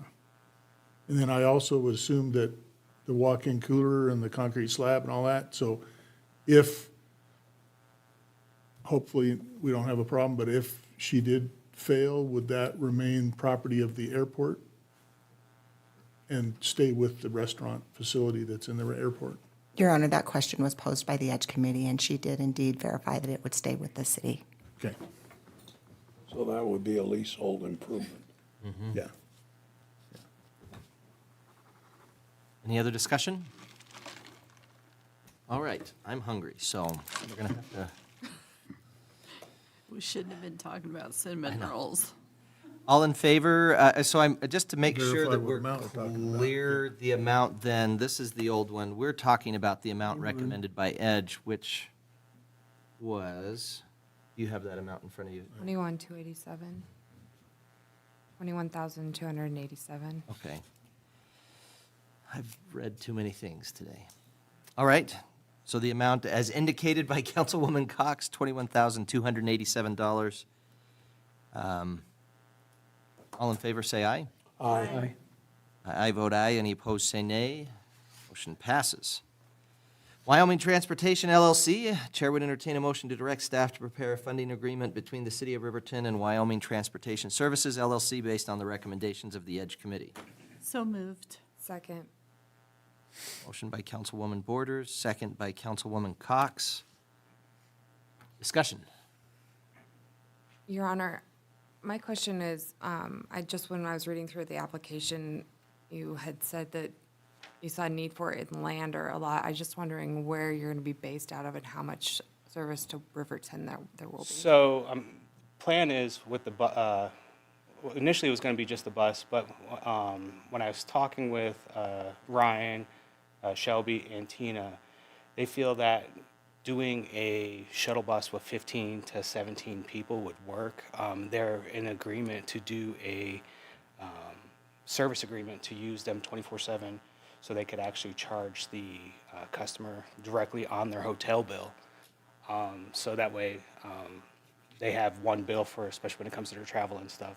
So I have that kind of lined up as a service agreement if this was to pass. To answer your question, I have one current vehicle, and I just purchased another vehicle, so that if this does pass, I can move that vehicle to Lander. So I would have a vehicle actually permanently in Lander, and then have the shuttle bus here to cover the hotel 24/7 for their customers, for all three major hotels, and have my regular vehicle. And then during the lull times, I'm hoping to start a program where they can actually do like almost like a ride share at a discount. So if people say, hey, they need a ride, we can just pick them up at a discount. Okay. So basically the plan is to have an actual vehicle in Lander from the hours of 7 a.m. to 8 p.m. because if I'm not mistaken, from what I was been told, a lot of people shut down around 8, 9 o'clock. So, and they're usually back in their rooms by then, so they don't really need much transport. So it would just be like a 12-hour shift out there for that person. Okay. Thank you. Any other questions? Like I was saying, I know initially it was mentioned for the 20-passenger bus plus the handicap wheelchair, but as I was talking with the managers, they were saying that they don't have as much need for the handicap need. So with the permission, I would like to be able to amend that to at least get a Sprinter van for 15 passengers plus, not so much as a full-size 16-passenger bus. It's about the same cost to do a Sprinter van. It's about $28,000 to $32,000 for a used Sprinter van. Will that still be wheelchair accessible? That is the plan. Yes, it's the final one that will be able to at least hold at least one wheelchair. Okay. And then when it's not being used, they can actually be able to put luggage in that spot. Gotcha. Mr. Bailey? Well, and if you stay under 15 passengers, you don't have to have a CDL. So that may Yes, help. well, yeah, it would be 15 plus the driver, so that, you're right, it puts me right at that Class C. And in my initial, it was to hire somebody. And I mean, I have my CDL. My current employee that I just hired, he has his CDL. Okay. So we have the option in case, that's the only thing that's available. So. And I already have the DOT number and everything, so it's just basically slapping it on and starting to work it. I guess I was wanting to verify, same kind of question. You had said if partial funding is offered, a portion of the project could be fulfilled with $45,000 by purchasing one vehicle, insurance, and payroll for 2 employees. If we were to fund this to the tune of $32,000, would you still be able to do what you're planning on doing? Yes, because I'll roll my money that I have sitting aside to cover the difference for the payroll for the first 3 months until it gets into full speed and then becomes self-sustaining. And for the most part, this has been something you've been funding yourself from the get-go. Correct. I donated my own vehicle. I've been doing 90 hours a week myself, doing all the work, all the driving, until recently. I just bought an additional vehicle, like I said, to cover the summer months. It's a front-wheel drive, so basically almost like a summer vehicle. And I just hired a person part-time to start that until we get going. Okay. Be your own boss, set your own hours.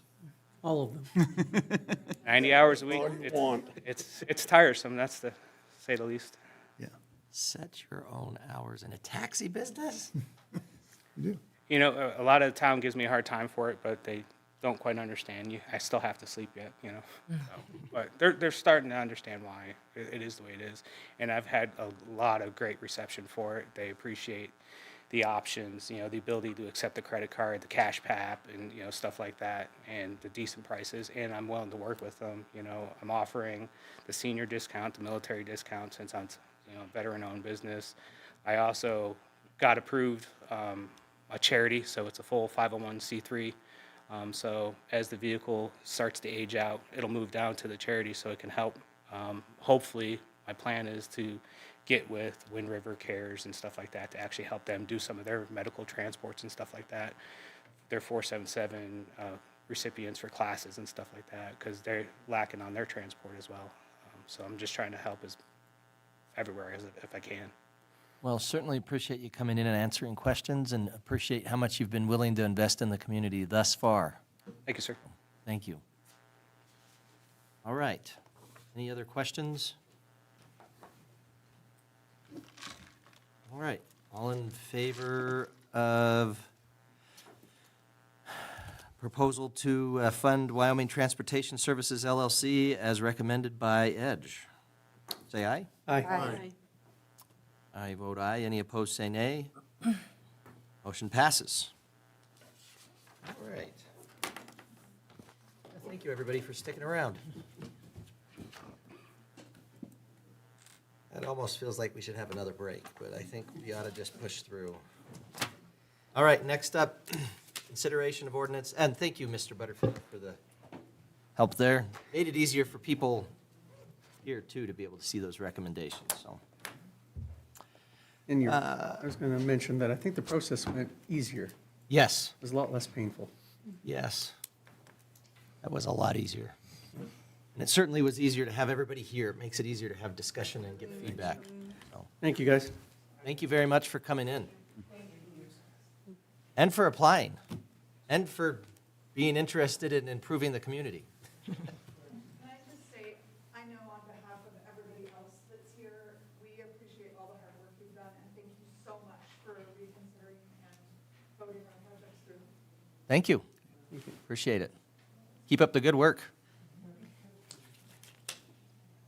All right. Next up, ordinance 24001, third and final reading, fidelity bonds. City Administrator's report, please. Thank you, Your Honor. As we've gone through this twice, I will be brief. The only additional information since second reading is under the budget impact portion of your council packet. It was asked to explore what the cost differential would be if we increased the amount of the fidelity bond. We did receive a proposal or a preliminary quote from one of the entities that may provide the fidelity bond. Currently, the annual premium for $100,000 for the clerk treasurer position is $500. To increase that to $500,000, the premium would be $2,500. And as referenced in the ordinance, it is proposed that at a minimum, the clerk treasurer would be bonded to the amount of $100,000, and the city administrator would also be bonded to a minimum amount of $100,000. Otherwise, I'll stand for any questions, but the information has stayed the same from second reading to third reading. Okay. Well, math-wise, that seems to make sense to me. 5 times 5 is 25. No volume discount here. I guess not. All right, Administrative Services Director, Mrs. Harris, would you please read ordinance 24001 by title only?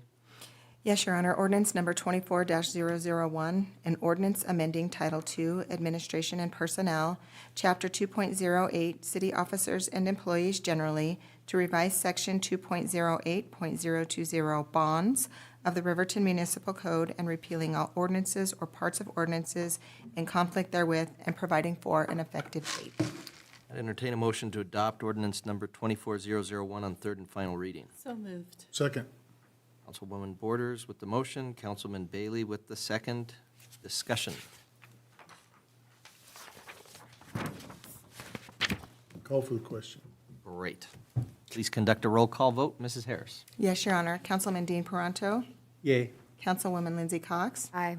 Councilman Mike Bailey. Aye. Councilwoman Carla Borders. Aye. Councilman Kyle Larson. Yes. And Mayor Tim Hancock. I vote yes, and the motion passes. Thank you. Major and College View Drive Improvement Change Order. Public Works Director's report, please. Thank you, Your Honor. If you recall, back in March, early March 2024, the council awarded the North Major Avenue and College View Drive reclamation project. That original price was $599,594, significantly under our projected budget for this project. And with this in mind, the Force Committee suggested expanding the project on College View to resolve some more poor roadway conditions in that area. We only had one bidder on that project, which gives us the ability to go back and negotiate with that contractor. And they've offered to expand the project with an additional 5,445 square yards of roadway full-depth reclamation of College View Road or Drive, which will bring our total improvement between Major and College View to 18,555 square yards of new roadway. The increase proposed on this change order is for $404,260.50, bringing the total project to $1,003,854.50. This will take care of a significant portion of College View this time as well. And we budgeted the initial project into the FY25 budget.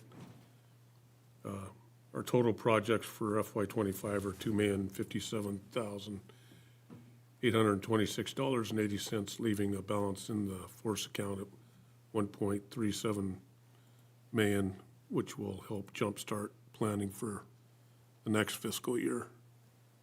Our recommendation would be to approve the change order. Okay. I'd entertain a motion to approve change order number 1 for the Major Avenue and College View Drive Improvement Project in the amount of $404,260.50 to 71 Construction. So moved. Second. Councilwoman Cox with the motion, Councilman Bailey with the second. It's late. It's late, yeah. Any discussion? Oh, you're on. Yes, sir. How far down College View is that gonna go? Is that gonna go past the hospital? Your Honor, the College View right next to the hospital is in fairly good shape. We're going to be able to get by on that area with a slurry seal. However, by the Owl Creek Apartments, that's going to be a full-depth reclamation. And then south of Sunset will be full-depth reclamation all the way to Watt Court, with the remainder being a slurry seal. The reason we chose to do that is in 2027, YDOT's looking to rebuild West Main Street, and we may partner with them to take on College View, that intersection at College View, and work north from that location to rebuild the rest of the roadway. Cool. That'd be good Okay. for us. I guess, so that's not going to include in front of CES where, Yes. okay, that's, I just wanted to make Way sure. South to Watt Court. Okay, all the way to Watt, that's right. I was thinking Watt was, I was confused over which one was Watt, I'm sorry. Okay. Day drive. Just before Brunton. Yes, that's the one I was thinking of, thank you.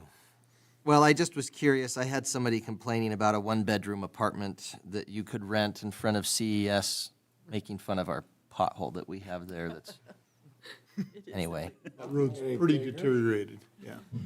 no takers. That With, spot with gets the pretty pool, bad. as of last week. Yeah. Yeah. And I know we've filled it a million times, but it's just, Just no base underneath that surface. yeah. It's all washed out. All right, good. I was just making sure I was understanding that correctly, and you're right. I was thinking of the one right there, that's Day Drive. Anyway, I'm gonna stop talking. Any other discussion as to change order number 1? All in favor, say aye. Aye. I vote aye. Any opposed, say nay. Motion passes. Thank you. All right, next up. Electrical inspection, electrical jurisdiction change. Community Development Director's report. Still awake over there, Mr. Miller? Absolutely, Your Honor. Council. You? It's riveting information. They stuck me last to see everybody's faces when they say Mike gets to talk and it's really late. Wyoming Statute 35-9-121A states, "The state fire marshal shall delegate complete authority to municipalities and counties which apply to enforce and interpret local or state fire building and existing building standards or electrical safety standards which meet the requirements of this section." In essence, this section grants a measure of home rule to municipalities, so long as they maintain the requirements set forth by the state of Wyoming as they pertain to statute and building code requirements. Chapter 9 of Title 5 in Wyoming State Statute establishes rules, regulations, and requirements for fire protection, included in these are electrical requirements. Pursuant to statute, any commercial electrical inspection is required to be performed by a person with a journeyman or higher electrical license through the State Fire Marshal and one that holds an International Code Council electrical inspection certification. For approximately 10 months, the City of Riverton has been operating without a licensed electrician as an inspector. The city promptly informed the state when it lost its electrician and has since been working with the state towards a resolution to the issue. Ultimately, the state has decided to exercise its right to resume control over electrical permitting and inspections for commercial buildings and projects. The transition related to this change is laid out in the attached document. In addition to outlining this transition, the document also maintains that the city must continue to assume codes as adopted by the state and ensure that its officials hold certifications from ICC. Electrical inspections for residential service installs in residential homes will remain under the City of Riverton's rule, as well as all other normal operations as it has today, with the exception of non-standard power generation like solar and generator backup systems. In the end, the matter before you is an acknowledgement of the determination of the State Fire Marshal's Office.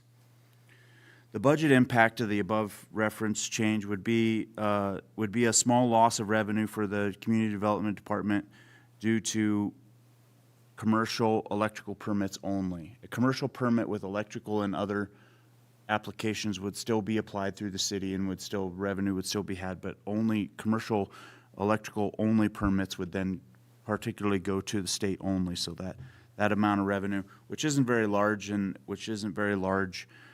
part of our department's funds. The city will maintain its current processes for all other permits and inspection. Consequently, multifaceted projects and other projects will still go through the city's standard process for permitting and billing. The recommendation at this time is that the City Council acknowledges the notice from the State Fire Marshal's Office and authorizes the city's building official, which is myself, to sign said notice and record it. And I'll stand for any questions. Thank you. I'd entertain a motion to acknowledge the notice from the State Fire Marshal's Office and authorize the building official to sign the notice. So moved. Second. Motion by Councilman Larson, second by Councilwoman Cox. Discussion. Mr. Bailey. So this only applies to commercial electrical only permits? Is that what you're saying? Councilman Bailey, yes, it applies to all commercial electrical permits. The revenue portion of it applies to just the electrical. The city will still have revenue on commercial permits in general because we'll still have inspections to perform. But any commercial electrical work will need to be permitted through the State Fire Marshal's Office. And inspected by them? Yes, correct, and inspected by their one inspector for a 3-county area. Because, not that we have any choice, I think we've been looking. So if we got a certified person within the city, can we take that back, or do we have to apply to them to take that back? Absolutely, they would give it back to us in a heartbeat. Okay. They'd probably buy me a coffee as well. With sprinkles? And a cinnamon roll. From the Rise and Shine Cafe. Okay. At this late hour, I'm not going to go on a rant, but I understand. But the city's a lot easier to deal with than the state. And faster. And faster, and more cooperative, and lots of other things. Yeah. Councilman Bailey and council in general, I work really hard to make that point. Well, and I appreciate that. very much. Well, and I think it's deserved. Yeah. I mean, that's exactly right. We don't just sit on our hands when things are requested. You've been very responsive to our citizens. And, I mean, that, we hear that, so. And it is what it is. I don't know that there's really. Yeah. Okay. Any other discussion? We'll save the rant for later. Okay. All in favor, say aye. Aye. I vote aye. Any opposed, say nay. Motion passes. All right, next up is an executive session. I'd entertain a motion to convene into executive session for the purposes of personnel and litigation. Litigation in accordance with Wyoming Statute 164405, considering litigation to which our governing body is or may be a party. Personnel, according to Wyoming Statute 164405A2 and 164405A10. So moved. Second. We're all done. Councilman Larson with the motion, Councilwoman Borders with the second. Any discussion? All in favor, say aye. Aye. I vote aye. Any opposed, say nay. Motion passes. We stand convened into executive session at 10:23 p.m. a.m. Not quite. Chair would invite City Administrator Kyle Butterfield. Your Honor, if it's okay, I'd like to send my staff home. Okay, we'll invite City Administrator Kyle Butterfield to attend the executive session, and the rest of the staff feel free to Bug out. bug out.